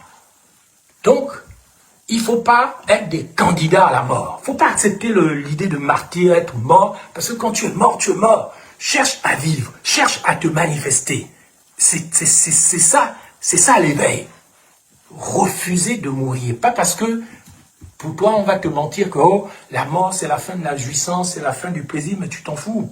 Quand tu seras mort, tu ne seras pas mort. La première chose que tu vas constater le jour où tu seras mort, c'est comme on voit les gens qui reviennent de la mort après l'agonie ou le coma, il dit, je suis sorti de mon corps et j'ai vu la masse là, le tas de boue, de physique, de trucs là, et je me suis dit, oh, donc je me suis pris la tête toute ma vie à cause de ce tas-là d'os, de vis, de viscères, de cerveau, de sang. Mais c'est rien, ça. Hein? Ah oui, Mamskam, vous faites bien de rappeler ça, le nouveau slogan. Moi, je me suis toujours demandé pourquoi les supporters d'Oligui, pendant la campagne, leur campagne, ils disaient Ah, si j'avais su que Jésus allait revenir comme un militaire. La mort est un réflexe. Oui, oh. Mais la mort est un réflexe. Ça encore, c'est de l'esclavage. C'est, on te pousse au suicide. On te pousse à te tuer toi-même. Parce que, normalement, on ne peut pas te tuer si tu ne donnes pas ton consentement. Et ça, c'est une des erreurs que Bob Mengom, je l'avais alerté. Il n'a pas entendu. Je dis, ne dis pas ça. Ne dis pas, je suis candidat à la mort. Parce que tu es en train de donner raison aux gens de l'Olivier quand ils disent la mort est un réflexe. C'est-à-dire que boum, on t'a empoisonné, on t'a tiré, tu as fait seulement un réflexe. Tu es mort. Mais c'est dangereux ce genre de façon de parler là. La mort est un réflexe. On t'a tiré dessus, le temps d'une fraction de seconde, tu as fait un réflexe, tu es mort, on s'en fout de ça. Ils savent à la GR que la mort est un réflexe. Ils savent au B2, à la DGR, ils savent que la mort est un réflexe. La formation militaire au Gabon, c'est une formation de diable où on tue mal un militaire qui est mort là-bas dans la région de Mayomba, à l'époque Mayombo, je crois. On lui a fait la mort est un réflexe. J'ai même vu qu'un des barons du PDG qui avait été soupçonné de la mort de Mayombo a encore été nommé par les gens d'Oligui récemment. Bon, tant mieux pour lui, il a son poste. Mais ça veut dire ce que ça veut dire. Nous sommes toujours, malgré le 30 août 2023, dans la mort est un réflexe. La mort est un réflexe pour la petite Berikia. La mort est un réflexe pour le petit Rinaldi. La mort est un réflexe pour la petite Esther. La mort est un réflexe dans le QG de Jean-Ping. La mort est un réflexe pour tous ceux qui meurent en ce moment. Il y a énormément de morts au Gabon, les cimetières sont pleins. La mort est un réflexe. On appelle ça la solution finale. La mort est un réflexe, c'est ce que Hitler appelait la solution finale. La solution finale, c'est quand on se rend compte que malgré qu'on les tue, ils sont toujours là, ils continuent à faire des enfants, ils prolifèrent. Donc on dit, allez, la mort est un réflexe, solution finale. Tuer l'homme là, comme disait la chanson. Tuer l'homme là. Voilà, c'est de ça qu'il s'agit. Donc, ne vous amusez pas avec le despotisme de Ligingema. Le despotisme de Ligingema est vraiment très dangereux. Très, très dangereux. Parce qu'il s'appuie sur la trahison des frontières, la trahison du pays, mais aussi la solution finale, c'est-à-dire l'élimination. L'élimination. L'élimination. Et ça, il n'y a que le refus d'obéir au système qui peut en finir avec ce système. Le refus d'obéir, la désobéissance. Ce n'est pas en allant attaquer les gens par la force, comme en 2016, vous allez leur donner raison. Ah, vous avez brûlé. C'est Michael Moussa. Lui aussi, la mort a été un réflexe pour lui, hein, l'ancien ministre de la Défense. Michael Moussa, que j'ai connu à Washington comme ambassadeur. En 2016, quand j'étais candidat, le 31 août 2016, il m'appelle dans la nuit. Le 31 août, quand Libreville brûlait. Il me dit, ouais, Bruno, hein, tu vois ce que tes amis ont fait. Regarde, ils ont brûlé l'Assemblée nationale. On va les frapper. On va les taper. Je dis, mais Excellence, Michael, vous aussi, qu'est-ce que vous êtes en train de faire? Ah non, non, non, non, ils ont brûlé. Résultat des courses, il a fait le réflexe de la mort aux gens de Jean-Ping, mais lui-même, on l'a vu soudain au Congo-Brazzaville, avec X ou Y, je ne veux pas parler de ça, et quand il revient au Gabon, boum, la mort est un réflexe, il est mort, terminé. Quand tu tues, tu seras tué. Quand tu empoisonnes, tu seras empoisonné. On appelle ça le karma du sang. Si c'est pas toi, c'est tes enfants, tes descendants qui vont prendre. C'est seulement quand tu réalises que tu ne dois pas avoir un karma de sang, que tu n'es toi-même ton arbre généalogique. Parce que si tu as le karma du sang, c'est que tes ancêtres avaient déjà le karma du sang. Mais le jour où tu réalises que tu as le karma du sang, la malédiction du sang, et que tu bloques ça, c'est comme ça que ça ne se propage plus auprès de tes descendants. Donc, la servitude volontaire, c'est le piège, c'est la cage dans laquelle les populations gabonaises sont enfermées. La servitude volontaire. Tu donnes ton consentement à ce que tu sois un esclave enculé, qu'on appelle aussi un esclave libéré. Libéré du Moussuntou. Pardonnez-moi l'expression, je dis ça en prono pour que ce ne soit pas trop grave. Parce que le Gabon, avant, s'appelait Fort-de-Mal, Libreville, qui est le Gabon, qui est d'abord le Zambia-Pongo, hein, toute la région de l'estuaire jusqu'à Lambaréné, même Port-Gentil et tout ça. et même au-delà, jusque ailleurs en Afrique, c'était ça le Gabon, le Zambia-Pongo. Lorsque les Portugais arrivent en 1472, ils disent que ça c'est le Gabon. On pourra expliquer plus tard qu'est-ce que c'est vraiment le Gabon. Il y a les Hollandais, il y a les Anglais. Les Français arrivent en 1800 quelque chose, 48 ou je ne sais plus exactement. Les Français créent ce qu'on appelle le fort d'Aumale. Il y avait 3 villes à Libreville, si vous ne savez pas. Il y avait 3 villes. La première ville s'appelait Fort d'Aumale. Elle était située à ce qu'on appelle aujourd'hui la Montagne Sainte. Et vous voyez toujours l'esclave enculé là qui a les bras levés en face de la présidence. Tout ça, c'était le fort du port Molle ou port d'Aumale. Voilà, c'était ça. Et c'est Bouette Villomèze qui a donné le marché de Montbouet ou le Montbouet. C'est de lui que ça vient. Un lieutenant de vaisseau, un marin qui arrive et qui va décider que désormais le fort d'Aumale va s'appeler la ville des esclaves libérés. C'est-à-dire des esclaves enculés. Parce que les esclaves qu'on a pris à l'île de Gorée au Sénégal, je suis allé là-bas.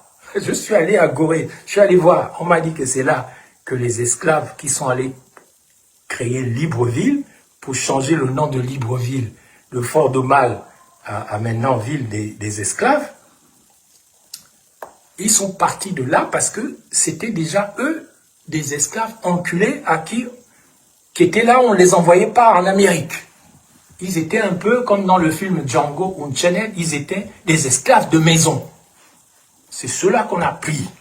On les a emmenés au Gabon. Fort d'Aumale dit, voilà la ville des esclaves libérés. Parce qu'à côté du fort d'Aumale, il y avait une deuxième ville qu'on appelait Glasstown. C'est tout le quartier de Toulon, London, non plutôt, Glace et tout.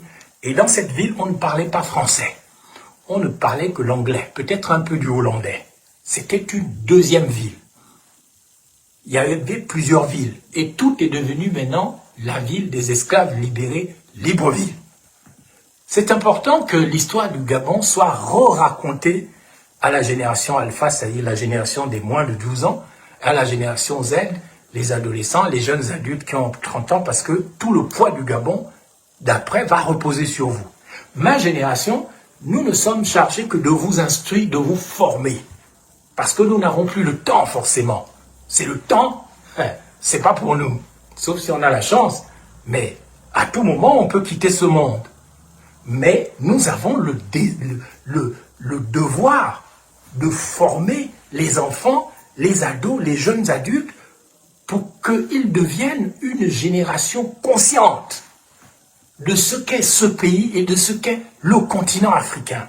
Nous devons être les leaders de la nation bantoue africaine, nous, les Gabonais. Si nous ne le faisons pas, ce qu'on appelle la mort est un réflexe. La solution finale du système, le système gabonais, va en finir avec tout le monde. Donc, mesdames et messieurs, c'est ici que je dis que le rôle crucial de l'élite intellectuelle, c'est ce qu'on appelle les mieux nés dans la philosophie. Dans la philosophie de la Boétie dont je vous ai parlé, il faut compter sur ceux qui possèdent une culture et une mémoire. Et vous allez remarquer que dans le système oligui, le système despotique, on est contre tous ceux qui possèdent une culture et une mémoire de la liberté pour éveiller les autres. On va aller chercher le plus cancre, le plus idiot, le plus bizarre. C'est celui-là qu'on va mettre en haut, en haut, en haut. C'est celui-là qu'on va mettre en avant. D'ailleurs, si vous avez une culture, une mémoire de la liberté pour éveiller les autres, vous n'aurez rien dans le système despotique. On va aller chercher les frappeurs, les bourreaux, les tortureurs, ceux qui ne comprennent rien à rien, ceux qui sont abrutis par les alcools, ceux qui aiment le toumage, les députés qui n'ont pas l'esprit scientifique, qui n'ont pas l'esprit géométrique, qui ne pensent qu'à faire les malins, comme j'ai vu l'autre jour, Boom Pins, un petit frère que j'aimais comme ça quand je l'ai vu danser l'autre jour. I got the power. Oh, merde alors. Et il était ridicule dans son costume serré avec le ventre de la Sobraga qui commence à gonfler. Il est là, I get the power. Oh, mon Dieu. Toi aussi, bon pins, mon parent. Toi aussi, ne nous fais pas ça. Là, tu faisais carrément l'esclave volontaire. Un type qui est bien, qui a des bonnes idées, on le voyait dans les forêts du Congo, mais c'était pas pour faire de I got the power. Vous avez vu sa vidéo sur les réseaux sociaux. Et c'est pour ça que dans le système despotique du 30 août, la fausse libération, on combat l'éducation, même si on dit qu'on est maintenant les maîtres du CAMES. Parce que l'éducation reste la condition préalable indispensable avant de pouvoir appliquer la non-coopération. Si on veut faire la désobéissance, il faut quand même être éduqué. Quelqu'un qui n'est pas éduqué aura du mal à faire la non-coopération. Il faut refuser de coopérer avec un système pour le faire tomber. Déjà intérieurement, mais pour ça, il faut avoir l'idée de la non-coopération. Ça demande un minimum d'intelligence, un peu d'éducation. Donc voilà pourquoi il faut toujours se battre au Gabon pour que les enfants, les jeunes soient éduqués. Et le système qui consiste à tuer l'éducation, ça fait partie de l'esclavage à perpétuité, mes enfants, mes amis. En tout cas, en tant que philosophe, je dirais que ce concept du refus, le refusisme, c'est ce que les gens comme Gandhi, car il a libéré l'Inde, juste avec ce concept-là. Même Mandela a utilisé ce concept en Afrique du Sud. Refuser d'obéir. Comme dit les Bapounou, Tibous, je ne veux pas. Faites comme vous voulez, mais moi je ne veux pas. Mais si en même temps tu veux être libre, après tu veux les conneries, après tu veux te faire prendre en mangamba derrière la boutique ou derrière la prison, ben tu ne seras jamais libre. Parce que la liberté est avant tout une disposition de l'esprit avant d'être une réalité politique. Retenez ça, la liberté est avant tout une disposition de l'esprit avant d'être une réalité politique. Donc, si tu n'as pas cette disposition dans ton crâne, dans ton cerveau, bah, tu vas continuer à boire la sobraga, à t'enfiler des cubes magiques, à t'empoisonner la vie, et puis à t'enfermer dans ce qu'on appelle la psychologie du ressentiment. Mesdames et messieurs, je vais conclure ma conférence du jour en vous parlant de ce qu'on appelle la psychologie du ressentiment. Ce qui bloque le pays et ce sur quoi joue Oligui Nguema et son faux système, qui a commencé déjà avec le PDG, c'est que nous les Gabonais, nous les Noirs, nous les Bantous, on nous a enfermés dans ce que Nietzsche appelle la morale de l'esclave, la psychologie du ressentiment. Donc le ressentiment, c'est quoi? Tu es tout le temps en train d'avoir du ressenti contre les gens. Au lieu de penser à toi, tu passes ta vie à en vouloir aux autres. Tu es, en fait, le ressentiment naît chez un Gabonais ou quelqu'un qui est incapable d'agir. Il ne peut pas s'exprimer par une action physique. Et cette souffrance, ça transforme le Gabonais ou le Bantou en rancœur intériorisée. Et quand il fait la guerre, il n'a pas de limite. Il faut qu'il tue. Il n'y a aucune possibilité de négociation. Et celui qui est prisonnier du ressentiment, comme un Gabonais, un Bantou, un Noir tout le temps, il a toujours besoin d'un coupable. Ce n'est jamais lui qui est fautif. Donc pour soulager sa propre douleur, le Bantou du ressentiment, il doit chercher chaque fois un responsable. Il a besoin d'un ennemi extérieur à pointer du doigt pour justifier le fait qu'il n'est pas heureux. Donc il se comporte comme un mouton qui broute là où il est attaché. C'est-à-dire, il rumine tout le temps. Il rumine, il rumine. Il faut voir un Gabonais, quand il est là en train de ruminer, tu passes là, il te regarde. Oh, Moulenda, là, ça c'est quoi là? Ah, c'est quelle femme encore? Oh, Lia, machin. Il rumine tout le temps, hein. Il est mal, il est jaloux. Il te voit avec une belle femme, oh, il est déjà en train de ruminer. Il te voit avec une voiture, il est en train déjà de ruminer. Et même il te voit dans ta pauvreté, tu passes avec, il passe là maintenant tout parvenu dans son Hilux, et toi tu marches à pied dans tes babouches, tu souffles, il te rumine dans sa voiture, il dit, ah regardez-moi celui-là, pourquoi il me culpabilise? Donc le Bantou, le Gabonais, c'est l'homme du ressentiment, il rumine, il cultive sa haine, et il vit constamment ancré dans le passé. Il faut demander une guérison par rapport à ça. Parce que celui qui vit dans le passé, c'est lui qui est dans la morale des esclaves. Parce qu'en fait, il en veut toujours à quelqu'un. Il pense tout le temps au passé, mais il est incapable de construire le présent. Et il est incapable aussi d'inventer l'avenir. Lui, il a un œil à la nuque, il vit toujours dans le avant-avant. Ah, les Blancs sont méchants, les colons, les Français, l'Église catholique, oh, le PDG. Mais le passé est passé. Qu'est-ce que tu fais de ton présent? Et comment vas-tu construire ton avenir si tu es tout le temps en train de dire « Ouais, mais en 2016, oui, mais en 90, ah, en 60, ah, pendant la coloniale, oh. » Tant que tu vis dans le passé, tu es enfermé dans le ventre du diable. Le diable qu'on appelle aussi, c'est le temps, qu'on appelle aussi Saturne.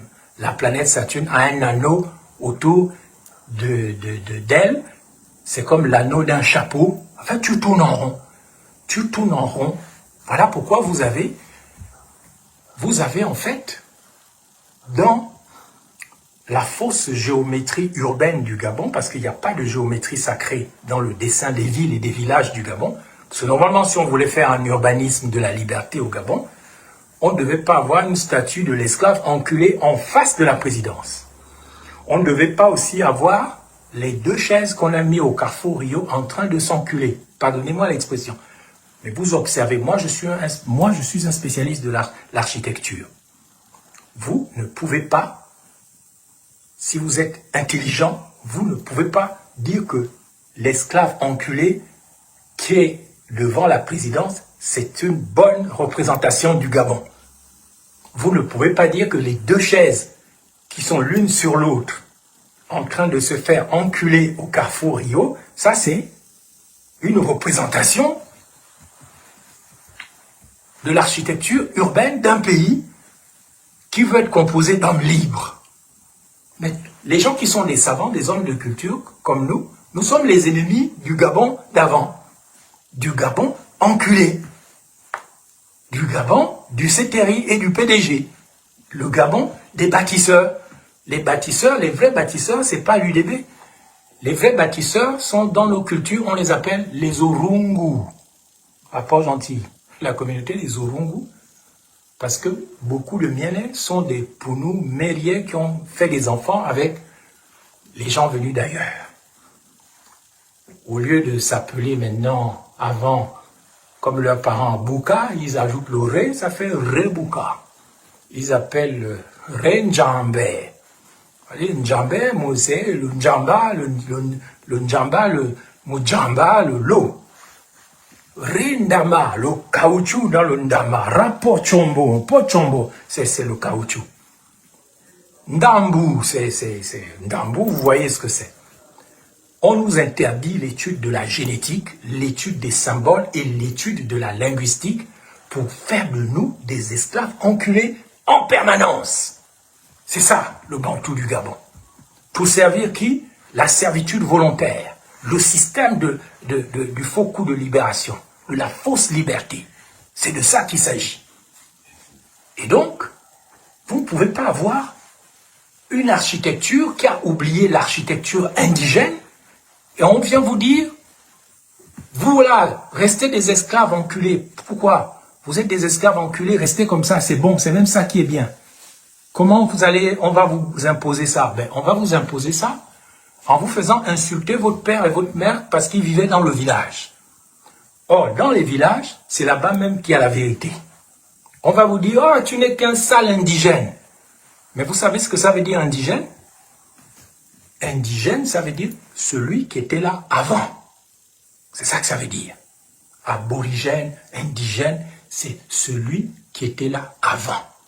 Et c'est de lui dont parle Jésus quand il dit « les premiers seront les derniers ». Ça veut dire ceux qui étaient là avant, ceux qui étaient les premiers, ils seront encore là à la fin du monde. Et nous sommes en train d'aller vers ça avec la fin de l'Occident, la fin de l'Empire, du Saint-Empire germanique et romain. Donc les premiers, les indigènes, dont vous vous moquez, les villageois, dont vous vous moquez, ils étaient là au début, ils seront là à la fin. C'est ça que ça veut dire, les premiers seront les derniers. Ça ne veut pas dire les esclaves, c'est ça qui est bien. Parce que vous, on vous a expliqué dans vos églises que les premiers seront les derniers. Ça veut dire les pauvres mangeront à la table du Seigneur. C'est bien d'être dans la pauvreté, c'est bien d'être un esclave, c'est bien d'être... C'est faux. Les premiers seront les derniers, ça veut dire les indigènes seront là. Ceux qui étaient là avant, ils seront là aussi à la fin. Par exemple, si nous avons des vrais intellectuels, des vrais savants, nous n'allons pas construire les tours comme au Guéguérin. Nous allons aller observer l'architecture du village, l'architecture des pygmées, l'architecture des indigènes. Et nous allons comprendre pourquoi ils n'avaient jamais chaud dans leur maison, comment ils ont utilisé les produits naturels. Avec toute la terre qu'on a au Gabon, vous allez insulter les villageois parce qu'ils ont des maisons en terre. Mais les fourmis, ils ont bâti des châteaux en terre. C'est en regardant les châteaux des fourmis et des termites que les Blancs ont inventé les châteaux que vous connaissez. Nous avons assez de terre pour faire une architecture bâtie sur le végétal et sur la terre cuite. On n'aura plus besoin de climatiseurs. Et il faut arrêter de couper les arbres. Parce que quand vous coupez les arbres, vous augmentez la température. Une ville qui n'a pas de parc, une ville qui n'a pas d'arbres, un pays qui n'a pas de forêt, c'est un pays chaud. C'est un pays sale, un pays qui n'a pas de rivière propre. Moi, je dis que dans un Gabon d'après, on va se baigner dans la Batavia, dans la Rambo. Il faut renettoyer tout ça. Il faut mettre des poissons, des canards, des animaux. Il y a une intelligence. Vous mettez les poissons dans les rivières, vous n'aurez plus de fourmis, vous n'aurez plus de moustiques. Mon Dieu, comment vous n'arrivez pas à comprendre ça, vous, les esclaves enculés? C'est quand tu mets des poissons que vous n'allez pas venir pêcher la nuit, hein, parce qu'on vous connaît, vous les mandjangos, les bouffeurs. Vous faites des lacs, vous bourrez ça de carpes, de silures et tout. Tous ces poissons vont se nourrir des œufs des moustiques. C'est comme ça que vous faites baisser naturellement le taux de moustiques, le taux de paludisme, le taux de certaines maladies. Le développement du Gabon, il doit être écologique, il doit respecter la nature. C'est ça aussi la libération de la servitude volontaire. Mais vous préférez boire de la chimie. Vous n'élevez pas les poissons. Vous ne comprenez pas que ça ne sert à rien de faire comme Jeff Blancpain et Nonsima. Vous allez chercher des pauvres vaches au Brésil, vous les enlevez de chez elles, vous les emmenez au Gabon et les vaches meurent. Elles ne peuvent pas supporter. Or, celui qui n'est pas un esclave enculé, il sait comment on peut avoir des vraies vaches au Gabon. Ça, je ne veux pas vous dire ça, même si j'aime bien partager mes idées. Tu n'as pas besoin d'aller chercher des pauvres vaches au Brésil. Les vaches du Gabon, tu les as déjà. Il y a une technologie pour ça. Mais comme vous ne comprenez jamais, moi je ne vais pas vous en parler. On attend. Mes chers compatriotes, mesdames et messieurs, nous arrivons à la fin. Il faut faire attention je vais maintenant lancer 3 ou 4 avertissements. Si vous voulez vraiment devenir des êtres libres au Gabon, pas à travers un faux coup de libération, mais par un éveil individuel et personnel. Si vous voulez devenir libre, vous devez faire attention, premièrement, à ce qui détruit votre intériorité, votre cœur, votre âme, dans les auberges du salut. Il y a une auberge du salut qu'on appelle maintenant les réseaux sociaux. Les réseaux sociaux, ça détruit la jeunesse gabonaise. Comment? Parce que moi, j'appelle l'algorithme de l'indignation. Quand les plateformes capitalisent sur la colère, quand les plateformes récompensent la dénonciation, et quand les plateformes créent le terrain pour la rumination collective. On rumine, on est là dans la colère. Ah, machin m'a fait ça. Hein, je vais te faire ceci. Chacun veut être une star. Il y a une autre auberge du salut qu'il faut refuser. Ça ne veut pas dire que Oli Nguema a raison d'interdire les réseaux sociaux, mais il faut être conscient quand tu vas sur le réseau social que là, il y a un démon qu'on appelle l'algorithme de l'indignation. C'est là qu'il y a les clashs, les insultes, les dénonciations, la salissure. Et on invente ce qu'on appelle le tribunal numérique. L'impuissance individuelle face aux injustices du monde se transforme en une vengeance imaginaire et collective. C'est de ça qu'il s'agit. Et on cherche, dans le réseau social, on cherche un coupable à cibler de préférence en meute pour soulager sa propre frustration. Par exemple, moi, Brice Lacruche Ayanga, il payait des meutes en son temps pour m'attaquer, m'humilier, m'insulter. On me suivait même dans mes déplacements à Paris pour me filmer et balancer les photos sur Internet, pensant que j'étais assez fragile pour aller faire une dépression ou me suicider. Vous avez vu la meute en 2018-2019 qui s'est jetée sur moi à travers des rituels d'humiliation qu'on appelle le ntchamage. Si tu n'es pas solide, tu tombes devant le tribunal numérique, devant des gens qui sont là juste pour soulager leur propre frustration parce qu'ils sont malheureux et ils doivent faire des rituels d'humiliation. Et il faut faire attention à l'autre auberge du salut qui est le culte de la victimisation. Le statut de victime devient une source de pouvoir moral. Souffrir ou être offensé valide le fait d'être du côté du bien. Donc il y a des gens qui sont des sadomasochistes dans ce qu'on appelle le culte des réseaux sociaux.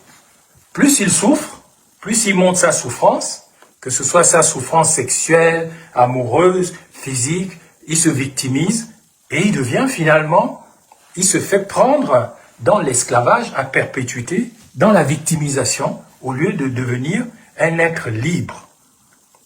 Autre chose dont il faut se méfier, c'est ce qu'on appelle la polarisation politique. Et donc, dans la polarisation politique, vous allez avoir ce qu'on appelle le populisme du grief, avec des discours politiques qui nourrissent le ressentiment des classes. Le débat ne repose plus sur des projets d'avenir, mais sur l'opposition stricte à un ennemi, le système, les élites, les minorités, les races, les immigrés, les hommes, les femmes, les transgenres. Et vous avez aussi, dans la polarisation politique, vous avez ce qu'on appelle le vote réactif. Le choix électoral devient un vote contre Billy, contre Oligui, alors que le choix électoral, c'est autre chose que ça. Hein. Le vote réactif, c'est le refus et le rejet de l'autre, alors que normalement, ce n'est pas parce que tu as perdu aux élections que tu ne vaux rien. Et ce qu'a Oligui et aussi Ali ont emmené au Gabon, et ce que Omar Bongo ne faisait pas, c'est que c'est pas parce que tu as perdu les élections que tu n'as plus voix au chapitre. Parce que dans le vote réactif, c'est ça, tu as perdu aux élections, tu n'as plus voix au chapitre. Tu es déjà mort en fait. Attends seulement ta mort, ou attends dans 7 ans. Or, dans la servitude, dans le refus d'obéir au système, il faut refuser le fait que on t'enferme dans une cage parce que tu as perdu les élections. Tu es aussi prisonnier de la honte d'avoir perdu les élections. Mais, dans des systèmes plus équilibrés, ceux qui gagnent les élections, ils ont la responsabilité, mais ceux qui perdent les élections, ils ont aussi voix au chapitre. Un peu comme Omar Bongo avec Mamboundou. Mamboundou a fait la loi sur la biométrie alors qu'il était dans l'opposition. Cette loi qui a été galvaudée par la suite a été quand même un acquis du combat pour la démocratie. Et dans la polarisation politique, il faut aussi faire attention à ce qu'on appelle le rejet de l'excellence, c'est-à-dire dans un pays comme le Gabon, on est méfiant. C'est une méfiance généralisée qui s'installe entre le savoir, c'est-à-dire les experts, les scientifiques, les donations Mavungu et le succès. Il y a des gens qui pensent, comme les anciens activistes là qui sont rentrés, sous prétexte qu'ils sont maintenant aux affaires, et ils ont le succès, ils sont donc supérieurs au savoir. Donc la réussite de l'autre n'est plus un modèle à atteindre, mais une injustice à abattre. Voilà un pays où le bonheur de l'autre, les mauvais cœurs prennent ça pour une injustice et qu'il faut abattre ça, même s'il ne vous a rien fait. Parce que Donatien Mavungu, sans votre aide, a découvert ce qu'il a découvert, vous devez maintenant le tuer dans un hôtel, et c'est ce qui s'est passé. Tant qu'on n'aura pas réglé tous ces problèmes-là, eh bien, on aura raté le Gabon d'après. Je conclus donc en vous parlant de ce qu'on appelle l'amour du destin. Il y a plusieurs manières, en fait, de ne plus être un esclave volontaire. D'abord, il faut pratiquer, premièrement, ce qu'on appelle l'amour du destin.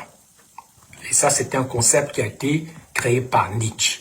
C'est-à-dire que tu dois dire oui à la réalité. C'est le remède absolu au ressentiment. Arrête de vivre dans les rêves, dans l'iboga mystique.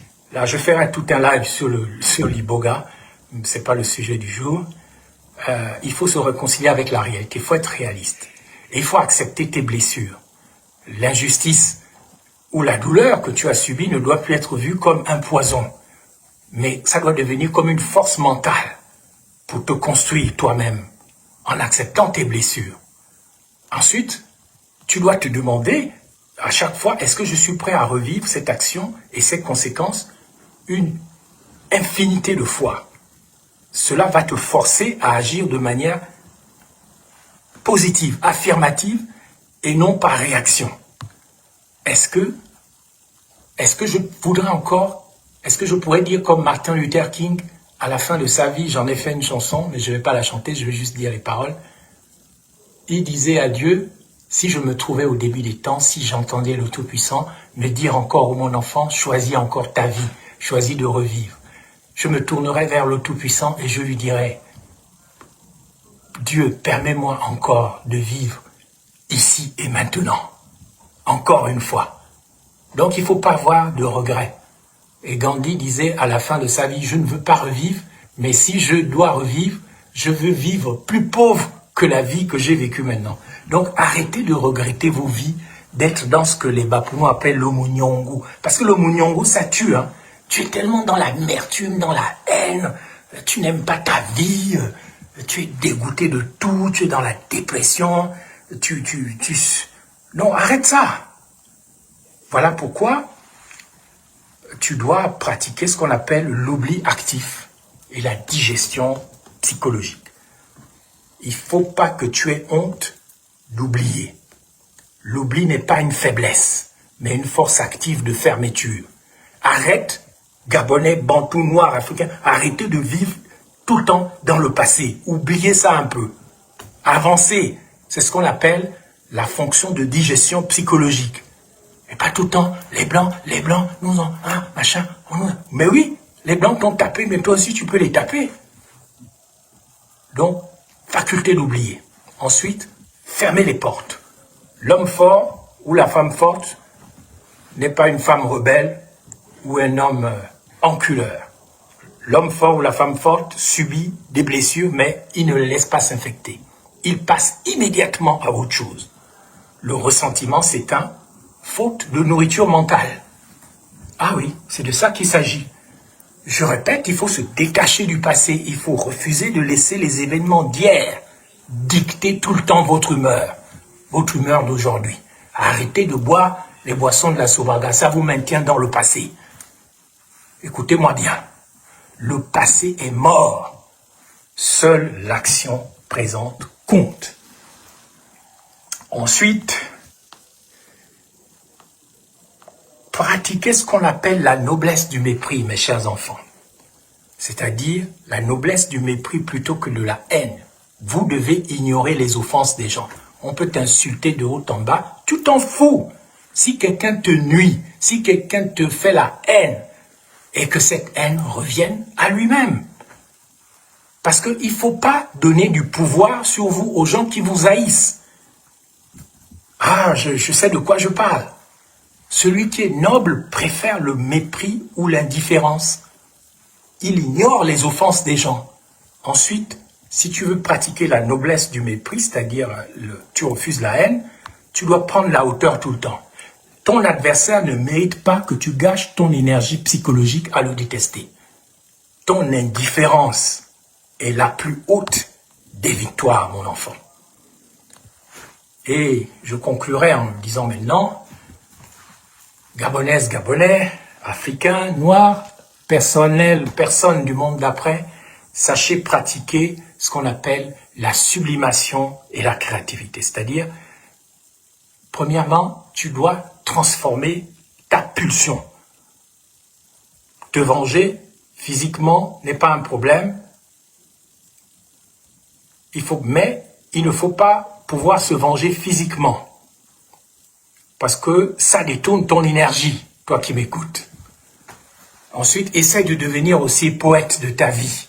Au lieu de critiquer tout le temps, comme font les Gabonais, tu critiques le mal chez les autres, tu es dans une posture réactive, tu es en réaction, mais pas en action. Essaye de créer ton propre bien. Oh, c'est ce qu'on appelle une posture active. Je vois là les activistes, certains là spécialisés dans les vaches. Mais l'action créatrice, il faut que tu crées, c'est ce qui dissout instantanément l'aigreur.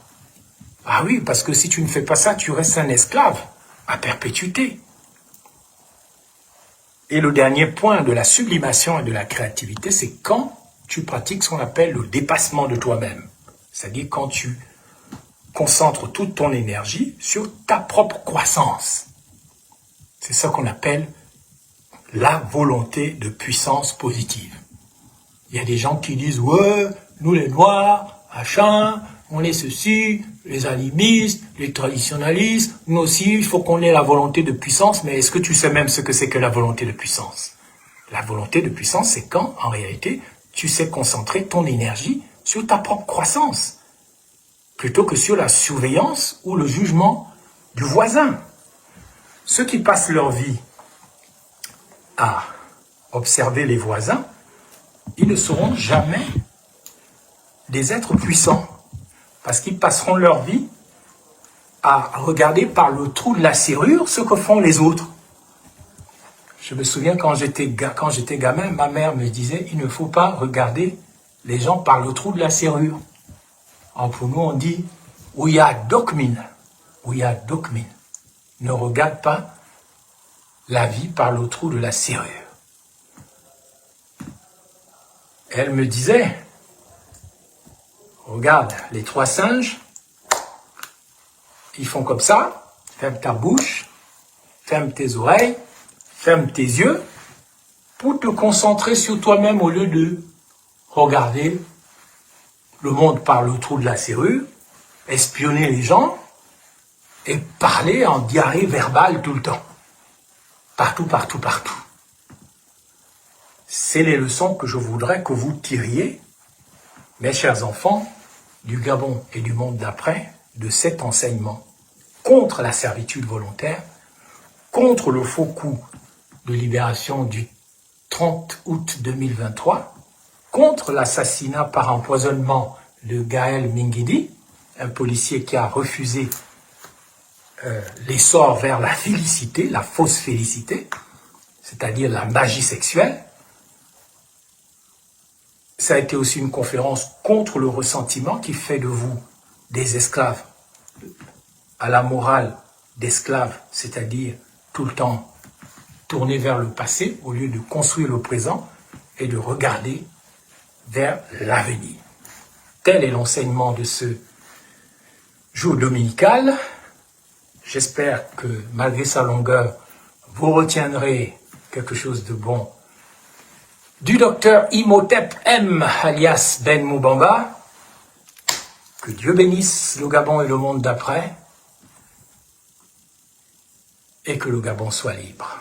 et que nous bénéficions vraiment de la vraie liberté, qui est d'abord une liberté intérieure, qui est basée sur l'accès à la connaissance et à la vérité, car il n'y a pas de liberté sans vérité et sans éveil.